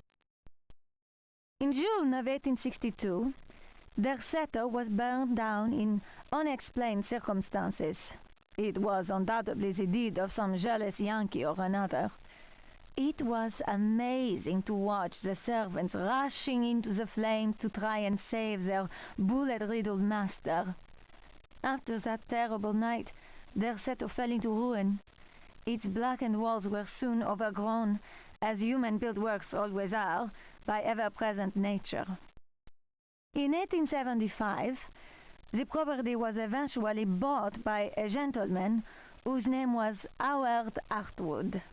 I was sorry that my father, who delighted in fine conversation, was no longer alive to enjoy the company of this new neighbor. Learned and well-versed in history, he had made a particular study of piracy. It was Hartwood who told me that Pickford had commanded a ship that flew the flag of piracy. That explained the scoundrel's great wealth. Hartwood was fascinated by Pickford and undertook a great deal of research in an attempt to find some treasures that he was convinced the pirate had hidden.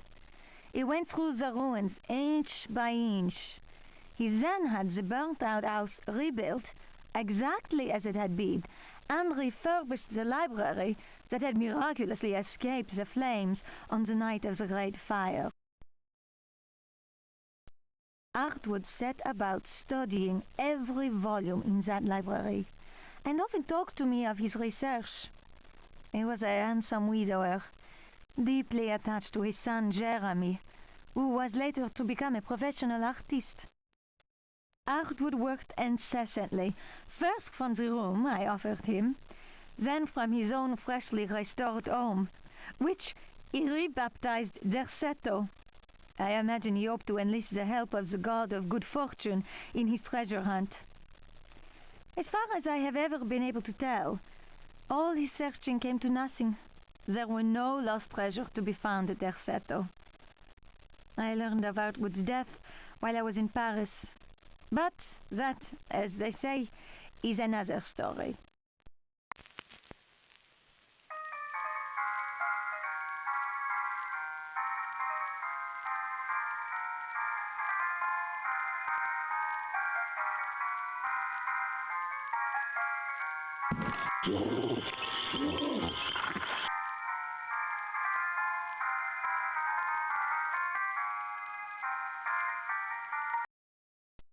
The Sons of the Sun and of the Shadows.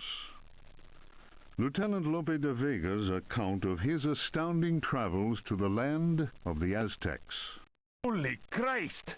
Cried Captain Cortez, astonished by the strange rite we beheld. We found the savages half naked. They were throwing balls of silver and gold at each other.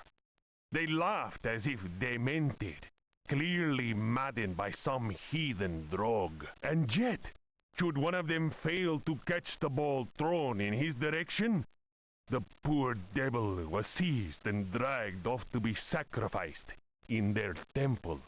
As we discovered, this frightful game was a ritual most holy to them, and symbolized the movement of the heavenly bodies. The dropping of a ball foretold a catastrophe. That is what the Aztecs believed in their godless ignorance. Their countless deities could only be appeased through endless human sacrifices. The victim's heart, which was still beating, lay in the hand of the murderous priest.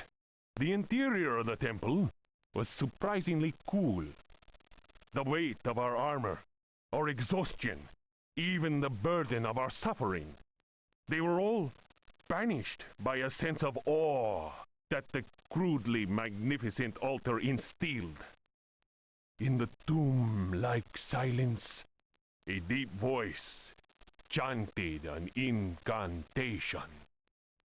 The majestic statue of the water goddess, Chalchihuitlicue, seemed to throb with vitality. This massive stone, draped in a golden cloak and studded with precious stones, was coming to life before our very eyes. Horror of horrors!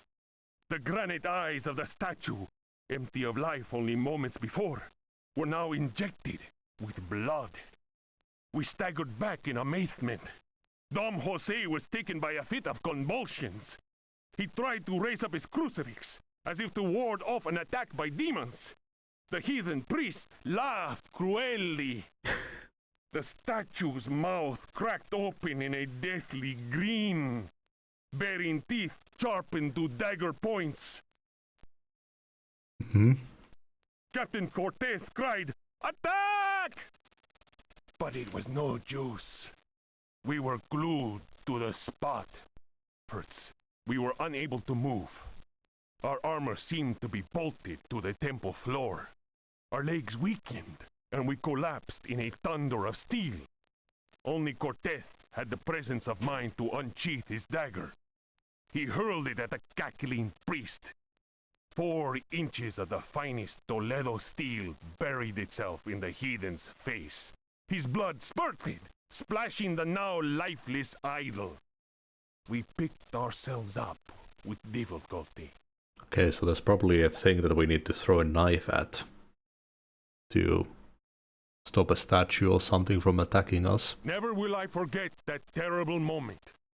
My companions, naturally enough, told tales of devilish enchantments cast upon our armor. Whatever the truth of that, I could not deny that the supreme god of the fourth universe had treated us as mere playthings. I am convinced that a terrible energy is yet contained within that heathen statue. Oh a shit. Power strong enough to change a proud conquistador into a helpless puppet. It's not that small statue that we found, is it? Drawing of Chalchihuitlicue Oh, I think it by is. Dom Jose de la Sierra, done before the destruction of the Aztec temple of Tenochtitlan. Looks similar. Yeah, I'm not gonna even try to pronounce that.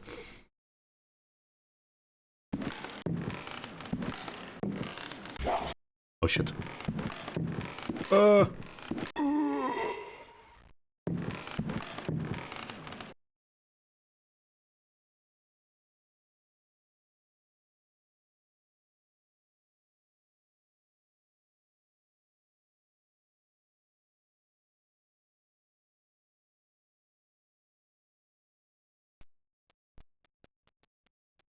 House. Hmm.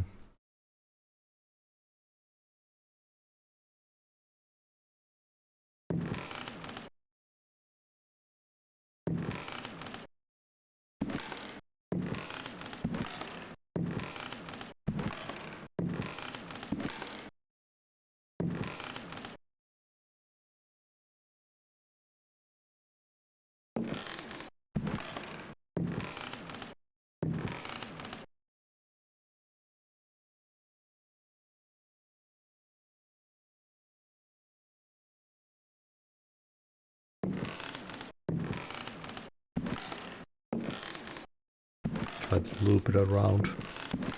Okay, so this bookcase is dangerous.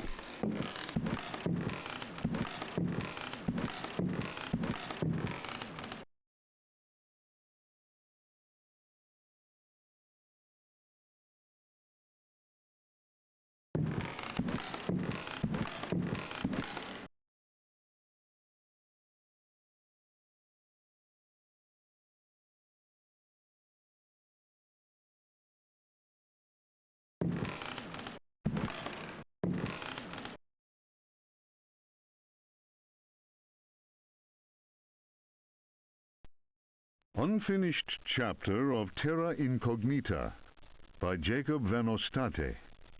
A hitherto unpublished fragment of the manuscript unearthed following indications furnished in the Vatican Library's Expurgatory Index. In those icy and unwelcoming lands, the rites of wizards and healers are deeply rooted in ancient legend. Mysterious and cruel beings are thought to have ruled over the Arctic plains in times past. A cursed city, enclosed by massive walls, is believed to stand to this day. It contains fabulous treasures and is inhabited by the degenerate descendants of those who instilled centuries of terror in the hearts of the people. These people, naturally placid, are seized with rage and horror at the very mention of the prisoners of the ice. Were these dreadful captives to be freed from their frozen cells, they would reap a horrifying tribute of human flesh. These blood-curdling beings may be invoked by certain ritual words. They can even be controlled, albeit with the greatest of difficulty. I admit to being impressed by these tales, repeated to me on many occasions and in a number of different places during my travels in the region. I have also seen troubling cult objects, sculpted in a material unknown to me. Another remarkable fact is that local Eskimos experience great distaste in pronouncing certain words, and invariably avoid saying them. Here is a living example of the power that words contain. As it is said in the Bible, in the beginning was the Word. Hmm.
Oh, yeah.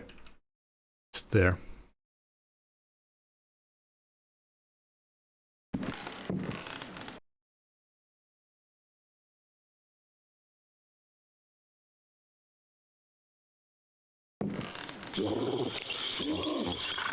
I'm dead.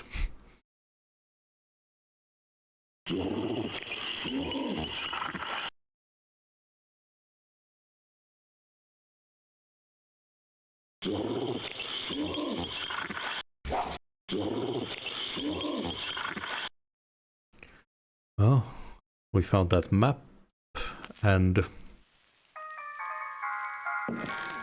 the mechanism that we need to trigger.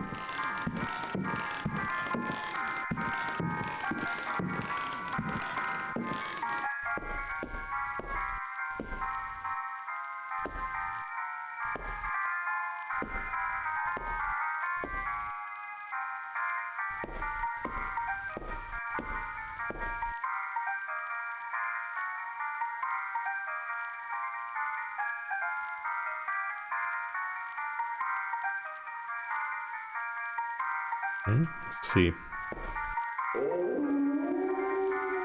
Can we discover anything new?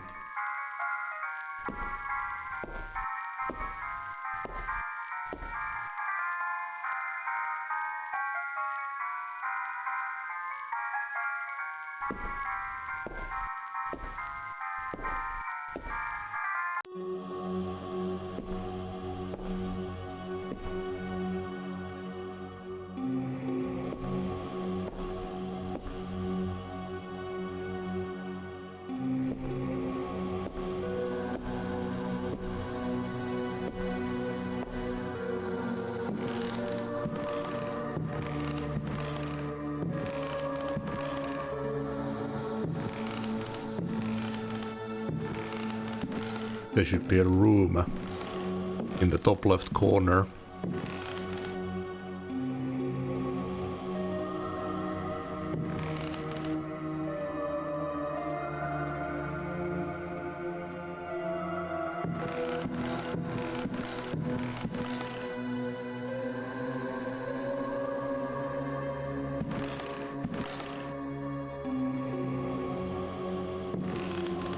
Textures are weird here too.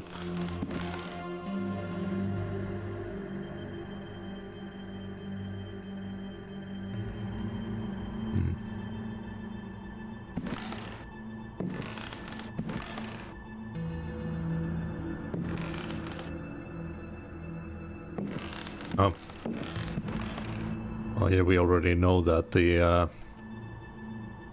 gas room will lead there. We just need to find a way to open it. But that's not a secret room or anything.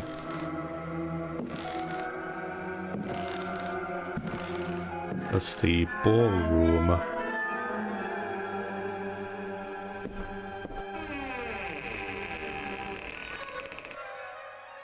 This guy is here.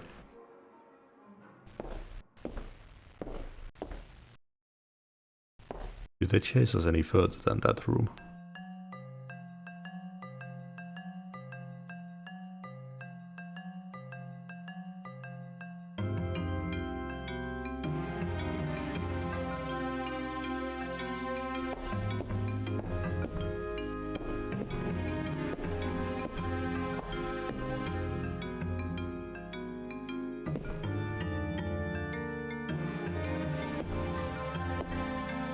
Doesn't seem like they chase us any further.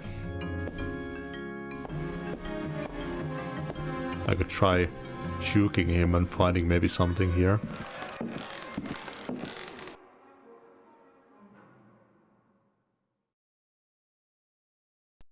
Daemonia Particularis, Signs and Rituals, by Heinrich Cassel, Ring Publications. The ritual of invocation demands that the officiant be pure.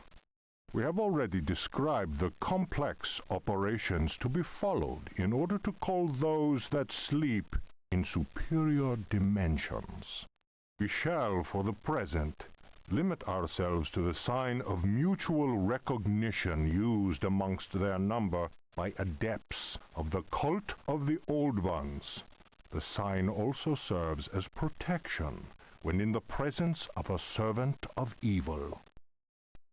The sign resembles a blessing, save that the first and little fingers are both folded beneath the thumb, whilst the second and third fingers are held up. It would appear that this sign has no effect on adepts of a certain rank, with knowledge of particular secrets contained in the Corpus Demonicus. The use of such signs is not without considerable risk to the user during any attempt to call upon those from without.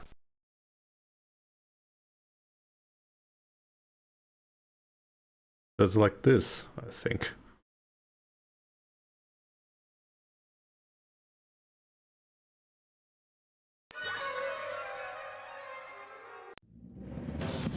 Well, I know the sign now, but I don't know how to do it.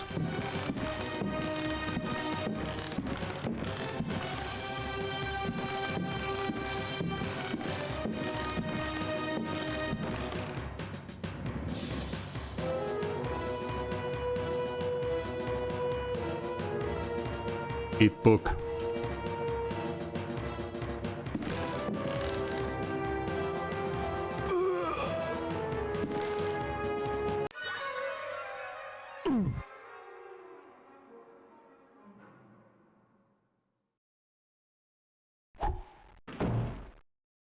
Probably load back anyways.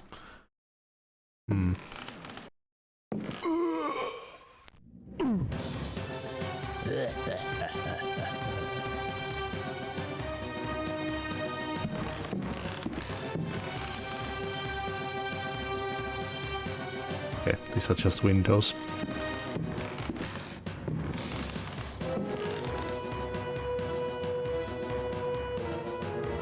Another poker. Oh, that's the one I threw down. Well, I think the library is our best call right now. We need to learn how to activate that mechanism.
You try rushing the painting here.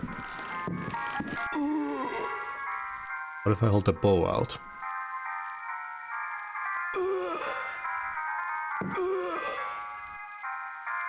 Nope.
Is this book always death?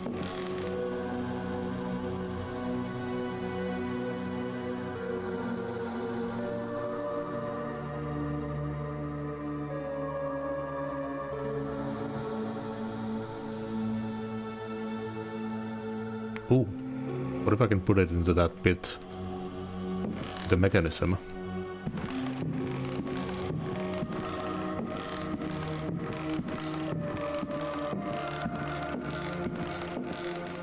It's the most special book out of all of these, so maybe that's the trigger.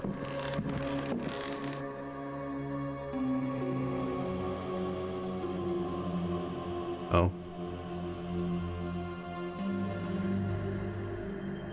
Let's go to the lit up area. I want to see what happens when you actually read it and die.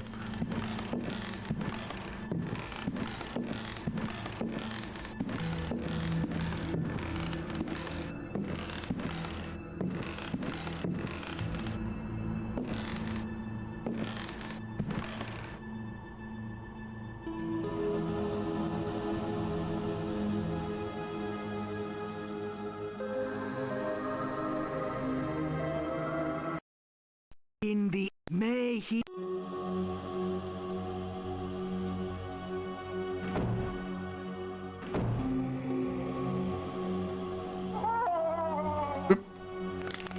What the fuck? What the shit was that?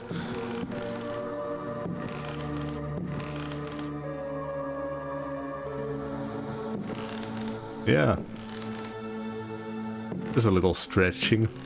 That's normal. Hey, maybe that thing won't attack me now.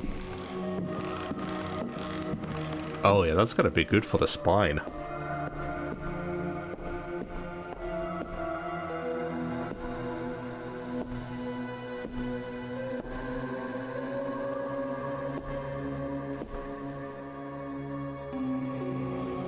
Crack your spine nicely.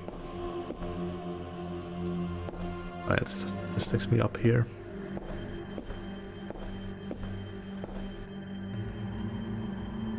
I guess it was just a creature killing us. Creature killing us, it wasn't the actual book. Or maybe the book does kill you in darkness. That's possible.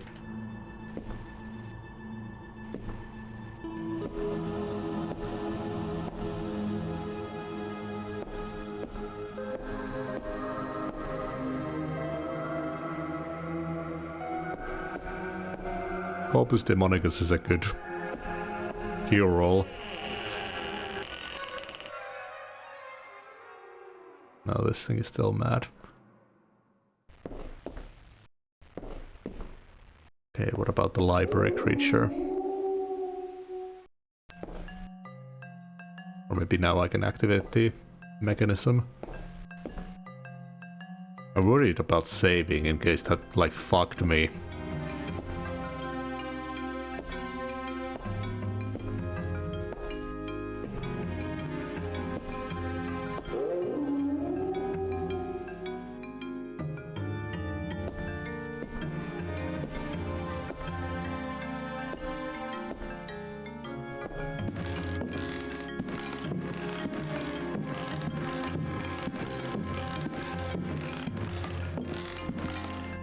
Oh, what if I can plop the statue into the mechanism?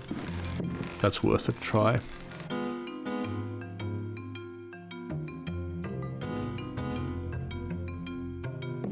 This thing is still coming after me.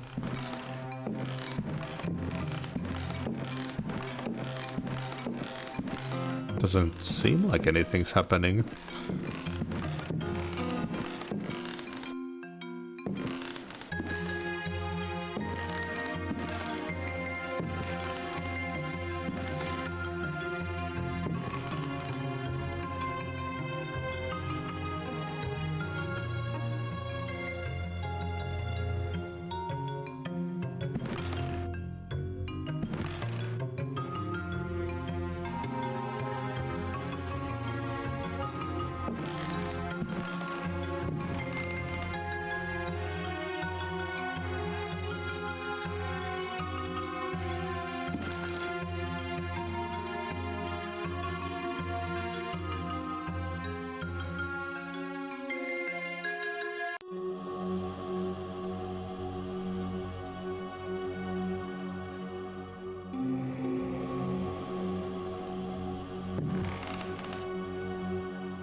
Be heavy enough to trigger a pressure plate or something.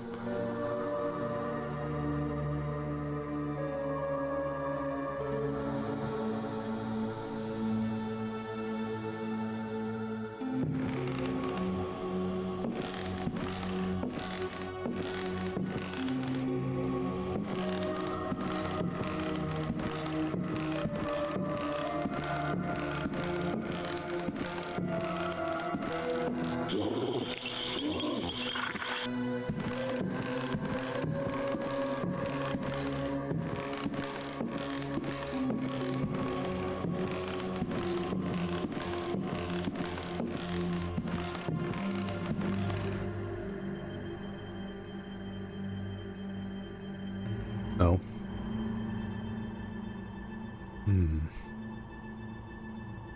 I have this jug as well.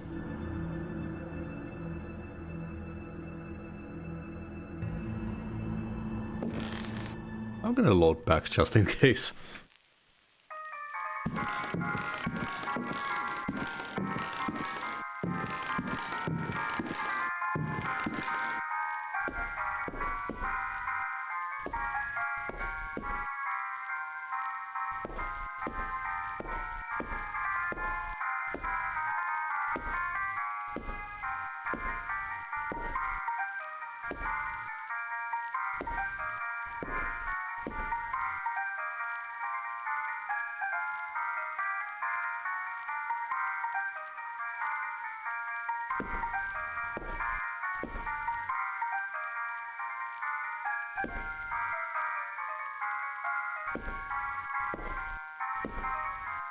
Do a once over.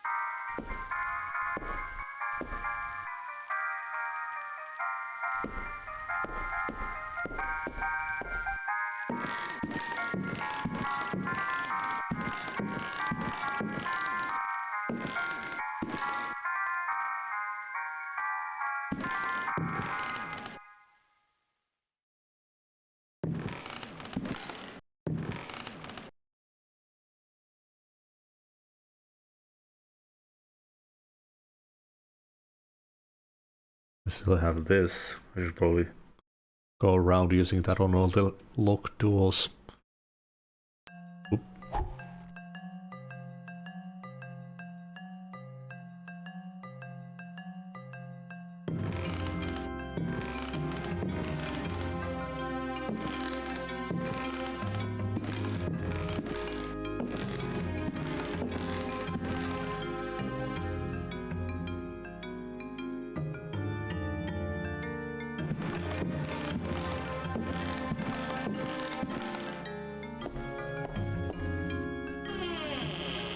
This just leads to this maniac.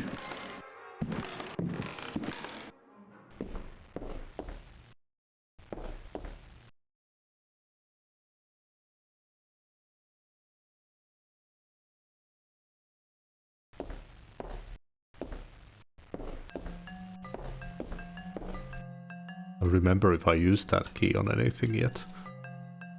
Oh.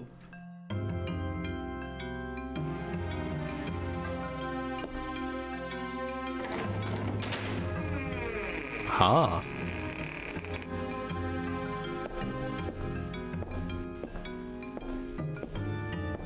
I'm so used to keys being hidden or getting them removed once you've used them. This rat's gonna be a problem.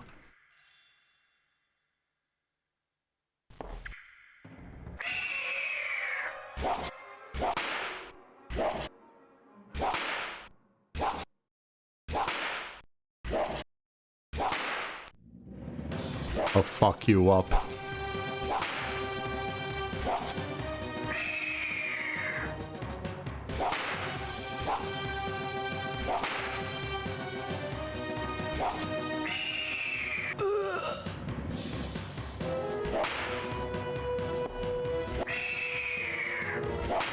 That is one tough rat.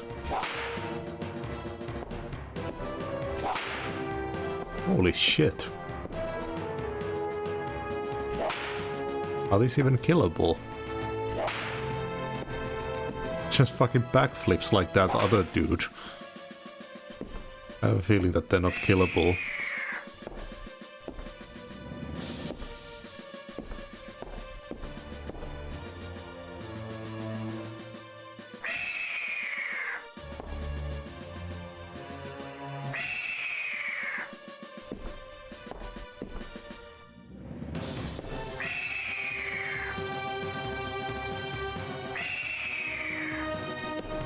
Angry rats.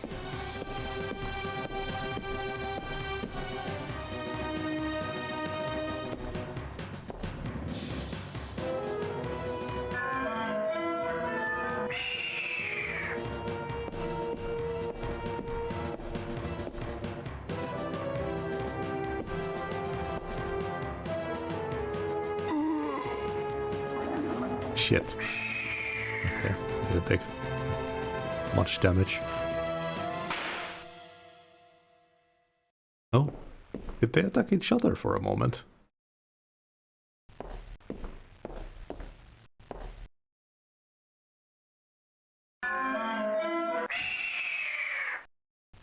Oh yeah, they did. Interesting.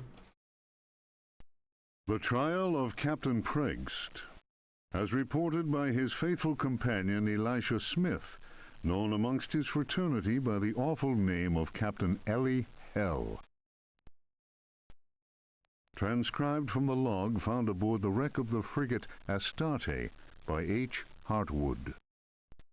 "By all the devils!" roared Preggst, glaring at William, the judge. "Curse it, Will! It'll take much more than every cannon in the blasted Navy to make me change me mind. You're the greatest blackguard that ever joined our fraternity. Am I not Preggst, captain of the Astarte and bloodiest villain in all the 7 seas? I love the voice acting in this. Bloody Izek, they call me. Mm-hmm. And you think I'll tell you where I hid my treasure?" The tribunal of the Corsairs fraternity murmured at this. Preggst was indeed all he claimed. The judge, One-Eyed William, slammed his fist on the table and silence was restored. "Shut your mouth, Preggst!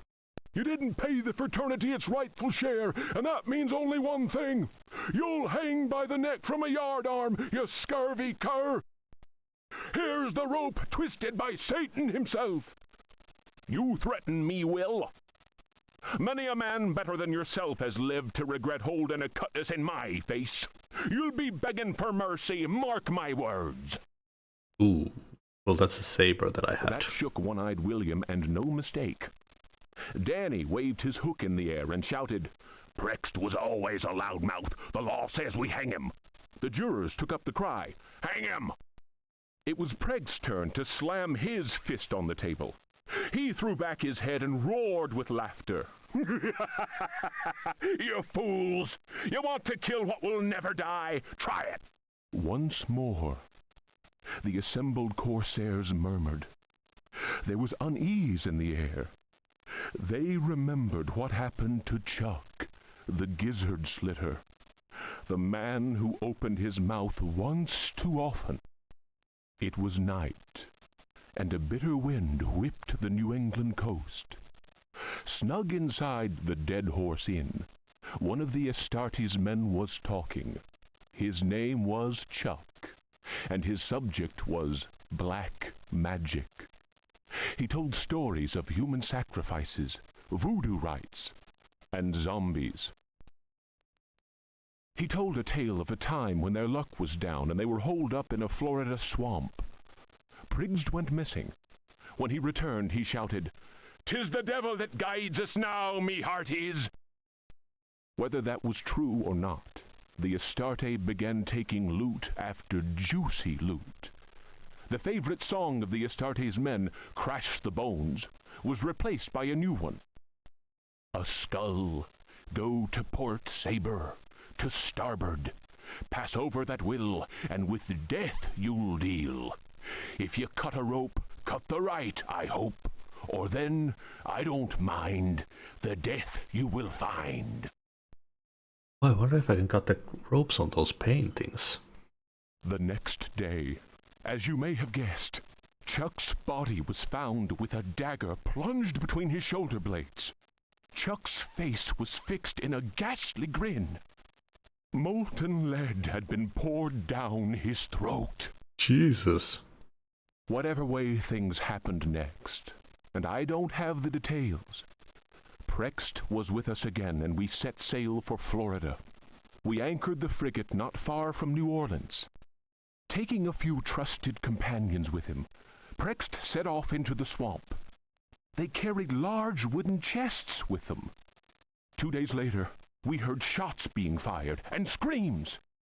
Preggst arrived soon after that and claimed they'd been attacked by alligators. He alone managed to escape with his life. He went on to say that the time had come to share out the spoils of our many loots. I was given command of the Astarte, while Preggst handed 3 chests over to the crew. The chests were full of gold and precious gemstones. The rum flowed that night, and the stars shone bright. All at once, I noticed a tall man dressed in black. Pregst introduced him to me. "Here's a hearty mate. You can call him Keith. Many a tale he could tell." Pregst laughed loudly and held up a roll of parchment. "And his hideout, none better." The parchment fell to the ground, partly unrolling. I noticed what seemed to be a map of underground tunnels, a veritable maze of caverns. Pregst continued, "I'm giving up the pirate's life. The Astarte is in your hands now, my lad. She's a fine ship, and my reputation goes with her. Should any man call me coward, then break his head for me. I'm leaving you only because I found a treasure more precious than the purest of gold." Keith spoke to him then. "It is midnight. They are ready, and we must go." The stranger turned his cold eyes on me and said in a soft, chilling voice, "Sometimes Pregst talks too much.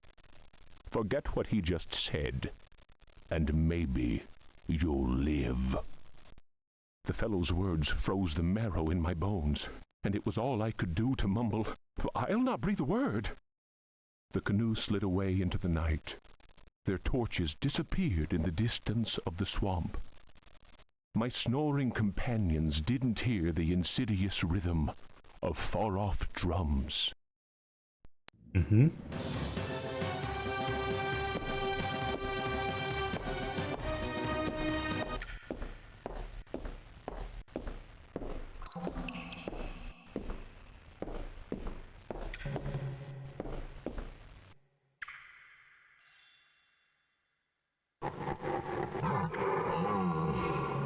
The fuck is that? Oh! Holy shit!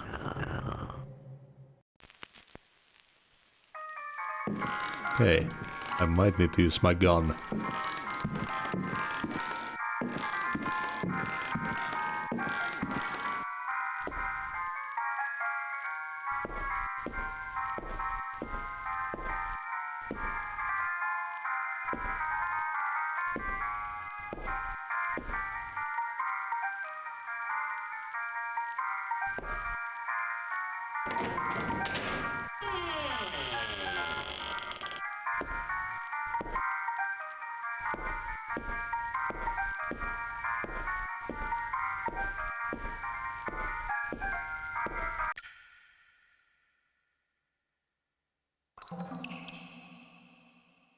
Oh.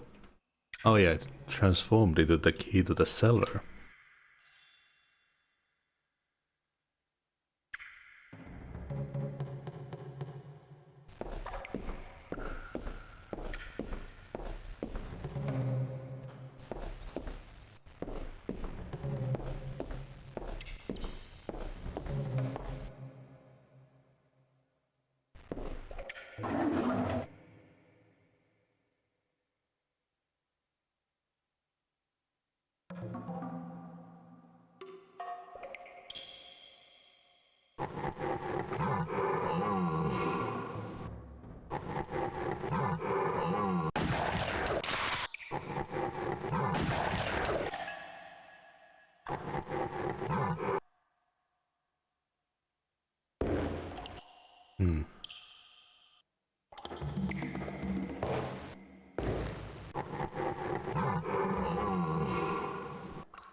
Maybe I can run past it.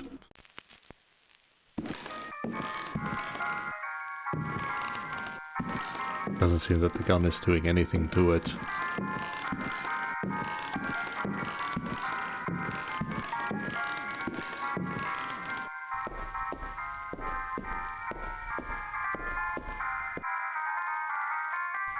Didn't seem like there was anything else in the cellar of use either. Just those bullets.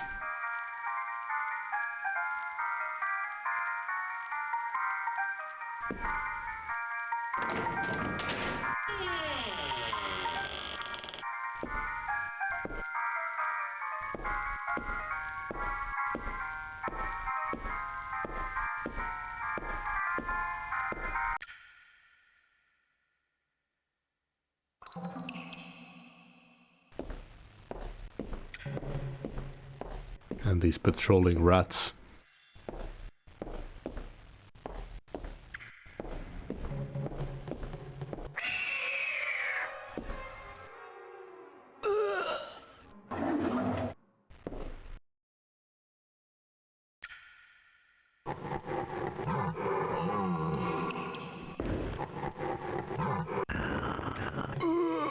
No. Takes up the whole area. Must be something else I can do.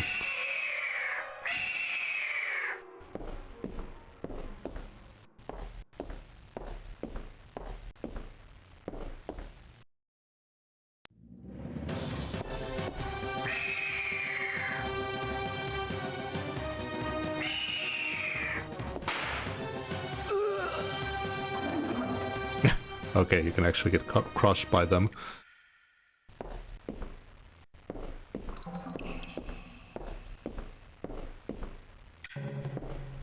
Tried taking another shot, but I didn't see any blood.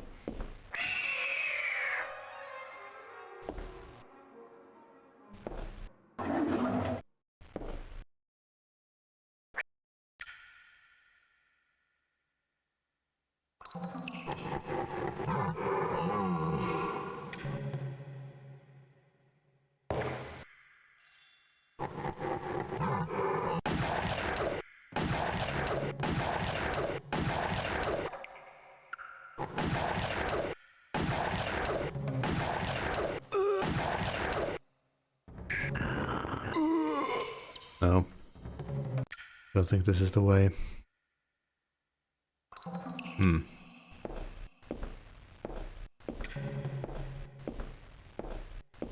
Well, now I know what all my keys do.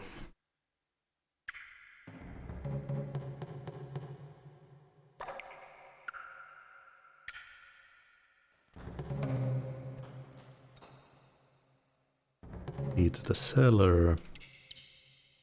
Treasures key, chest key. Not sure where to go next. This statue has the arrows in it, but when I look into it, it'll trigger those spiders.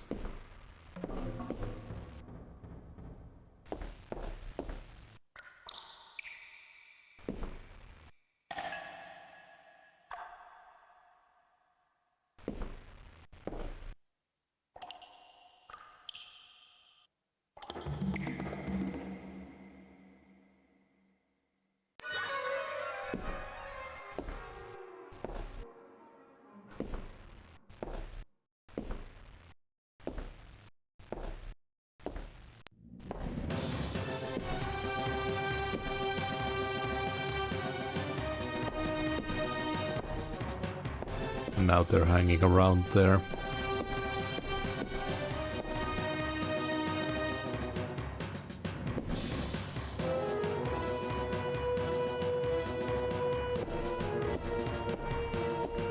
And last time it seemed like they were insta-kills.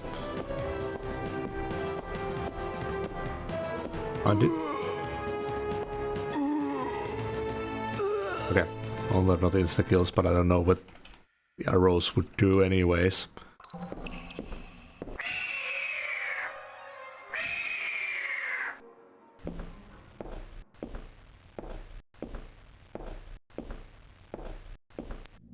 I don't think there's anything upstairs.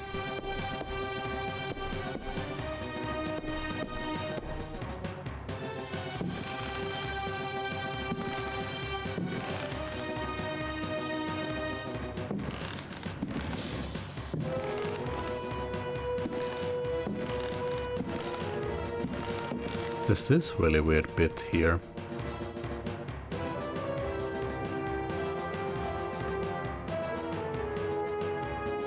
Can the knives serve other purposes than what's written on them? Knives are the keys.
You tried throwing the saber blade at the pirate.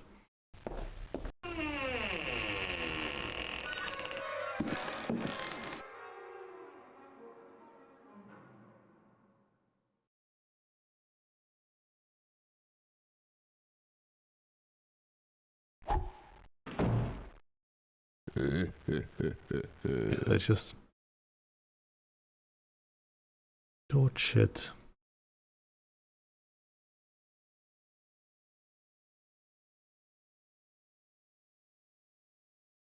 I don't think the biscuit box has anything.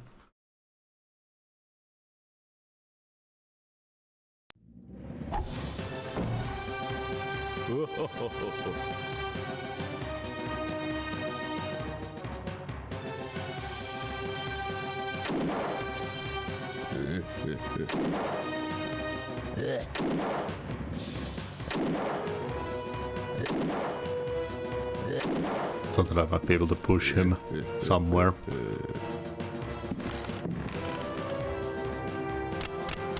Oop.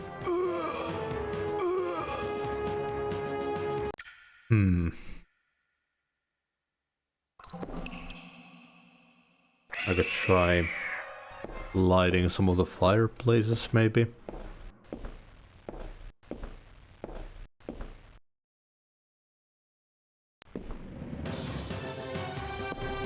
I could try attacking the armor with ranged.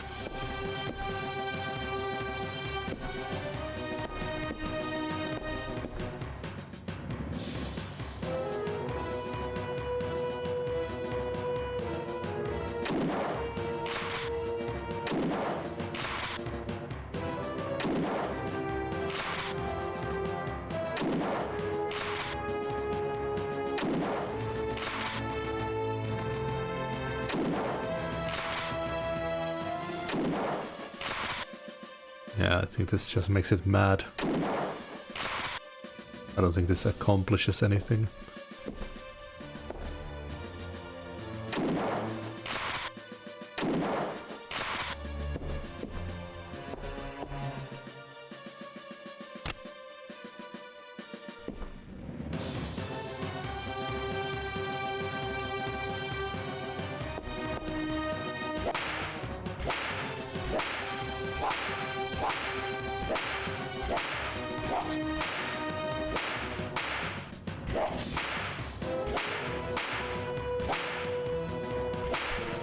Just spanked the shit out of it.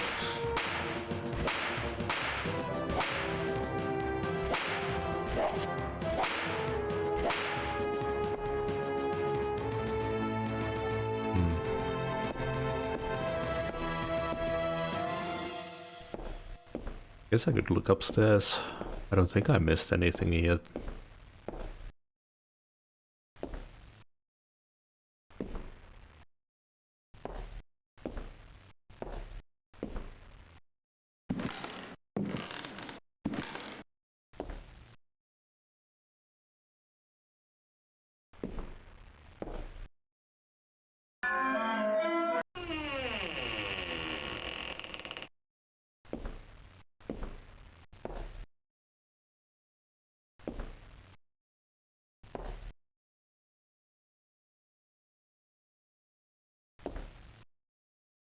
Can't craft the towel or anything, can I?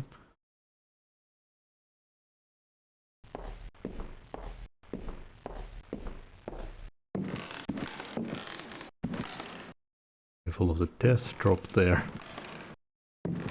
Where I found a vase.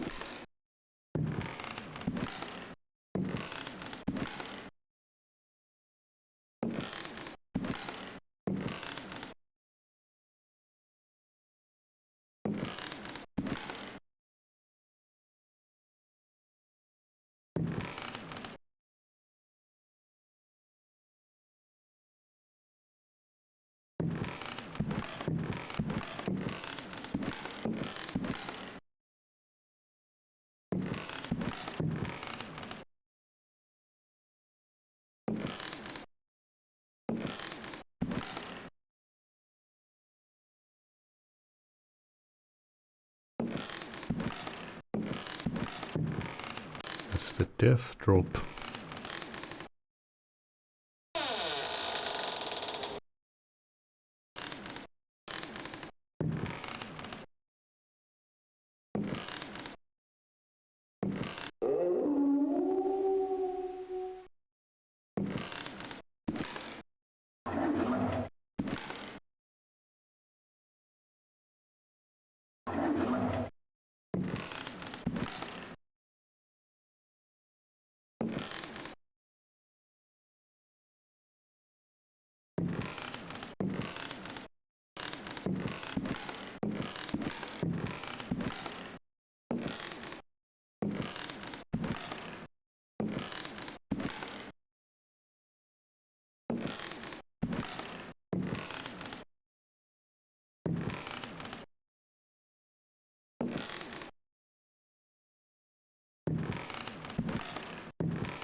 I think we used most of the items we had on that mechanism as well.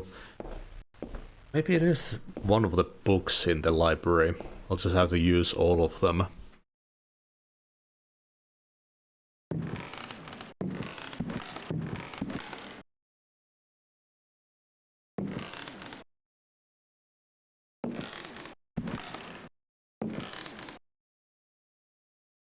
Makes sense that you'd have to put a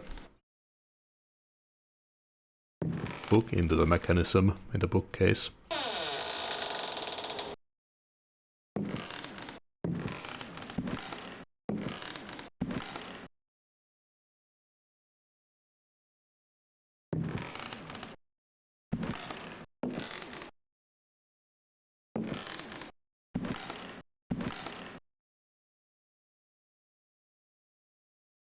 That's the bit that spawned the zombie.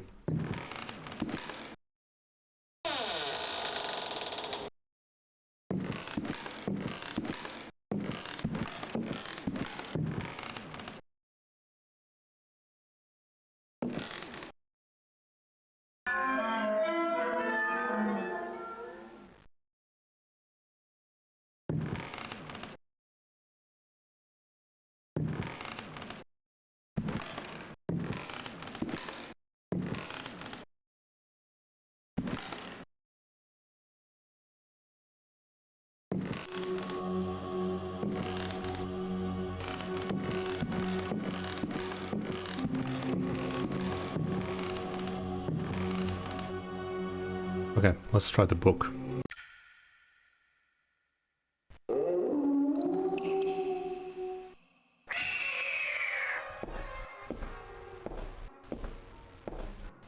Grab all of the books we found in the library and try using them on the mechanism.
I wonder if the books actually have any weight.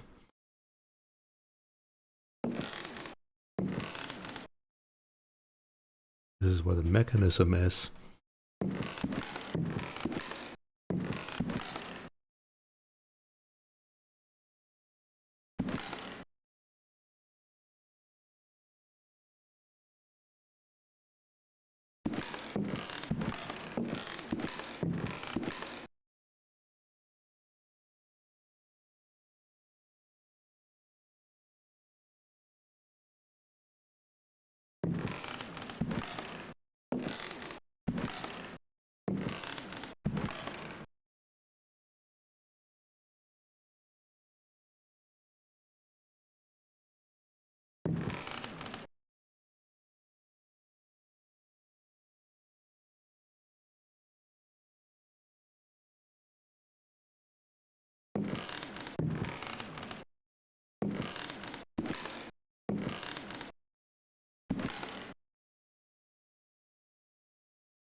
Deadly book is here.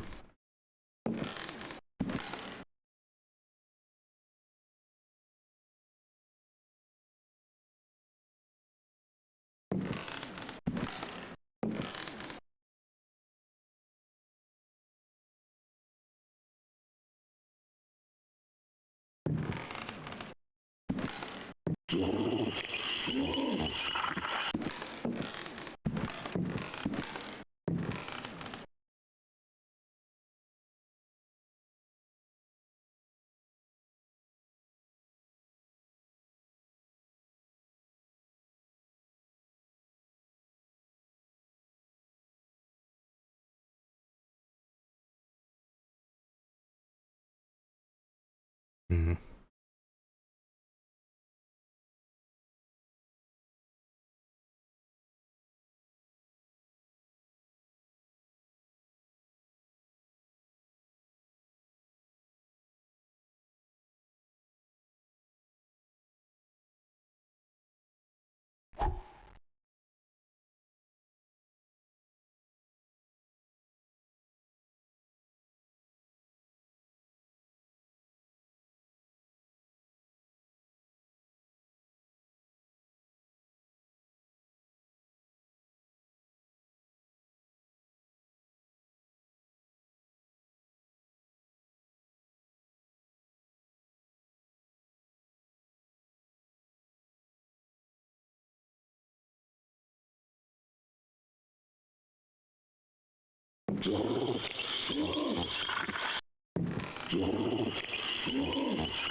I'm missing the item that I need here. I think I tried the weird book as well. Guess I could try it again.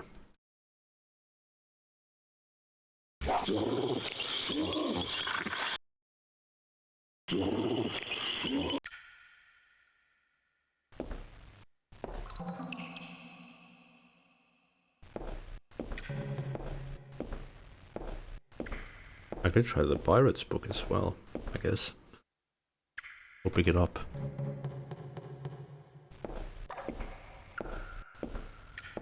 That monster occupies the whole tunnel, so we can't go in there.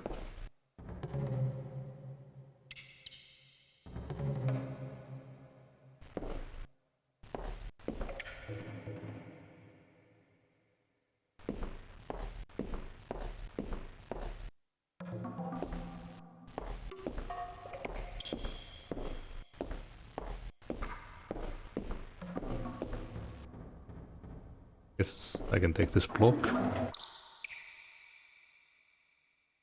The fact that you pick it up as an item could mean that it does something.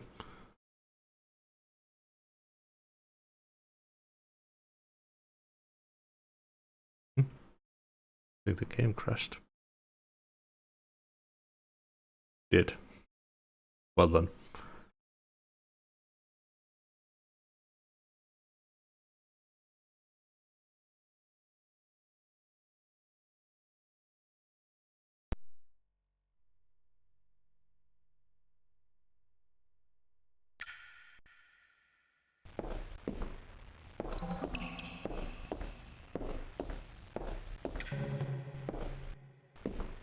Oh, we could maybe place the wedge in the mechanism too.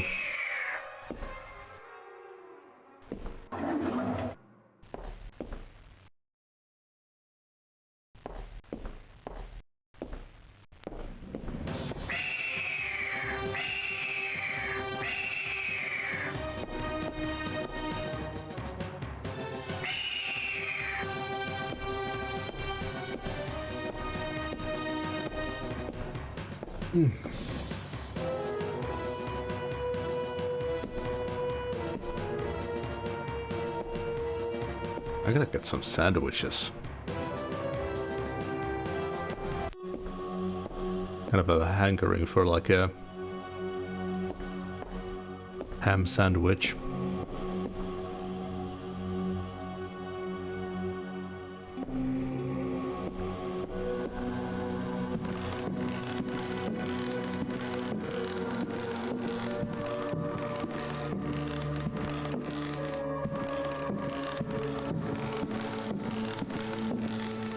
With some cucumber.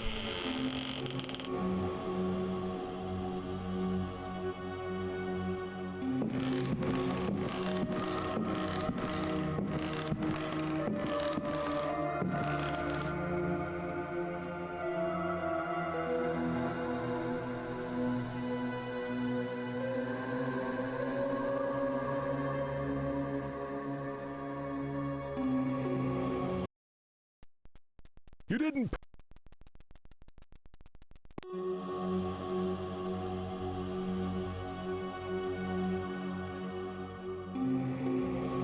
No. Okay, let's try the weird book.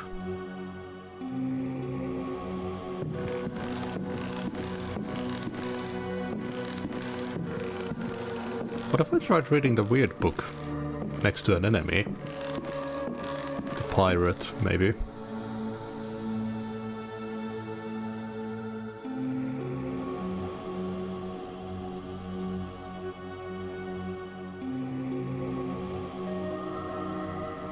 Oh, that demon book.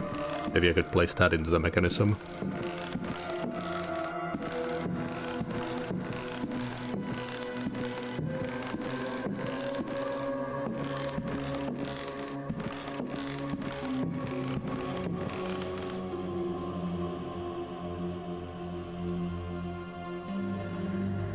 No.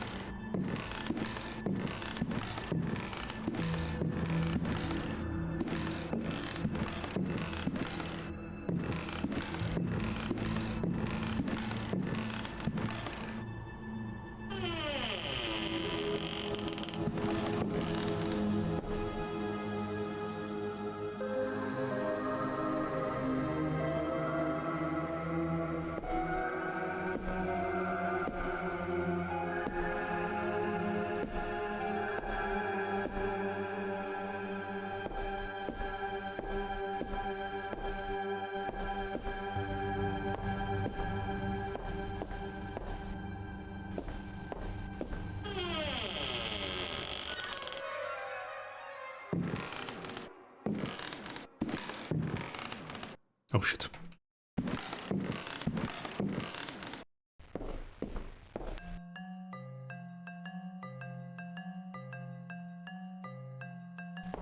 I guess I could try reading this next to the pirate. Maybe the book will target them instead. In may he... No, it still takes over me.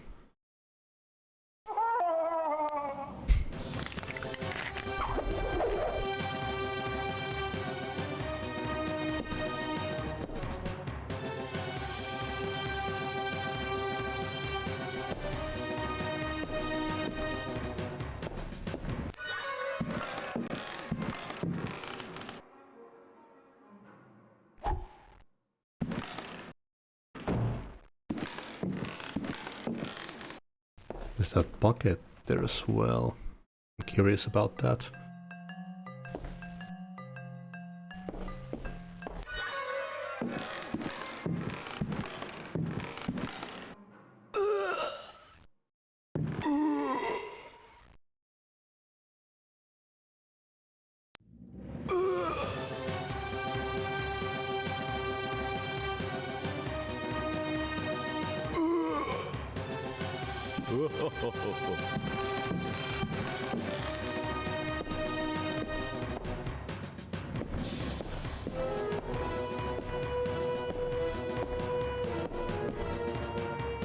Oh, it's the cellar. Oh no, the rats are still mad at me. Oh no.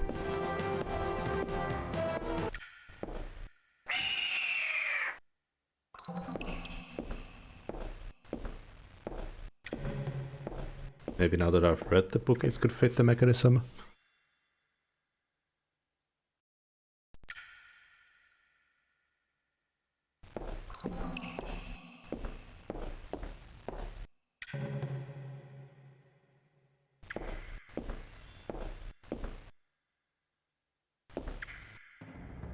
Speak of that hand sign. The ritual of invocation demands that the sign resembles a blessing, save that the first and little fingers are both folded beneath the thumb, whilst the second and third fingers are held up. Hmm.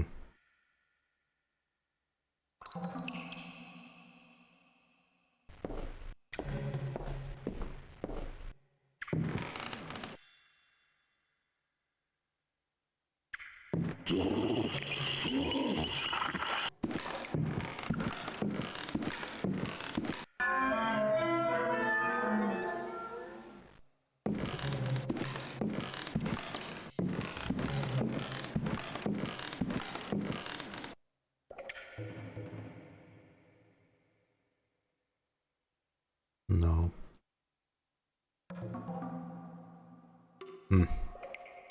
I'm completely out of ideas. Well, there's that heavy statue in one of the rooms, but that doesn't seem to do anything. Pretty sure I tried it on here as well. It was mentioned in one of the books.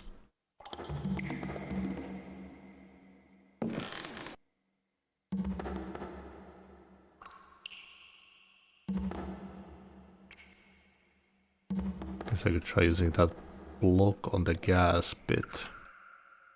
I mean, the gas is avoidable, so doesn't feel right either. They talked about cutting ropes.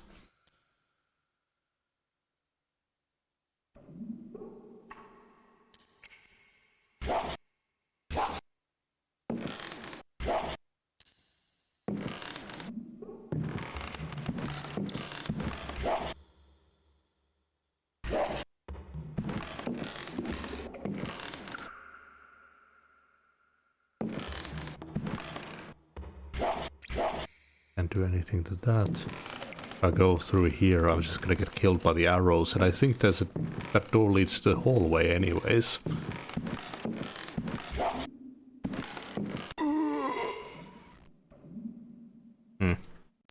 Yeah, I don't know. I think I'll let it here for today anyways.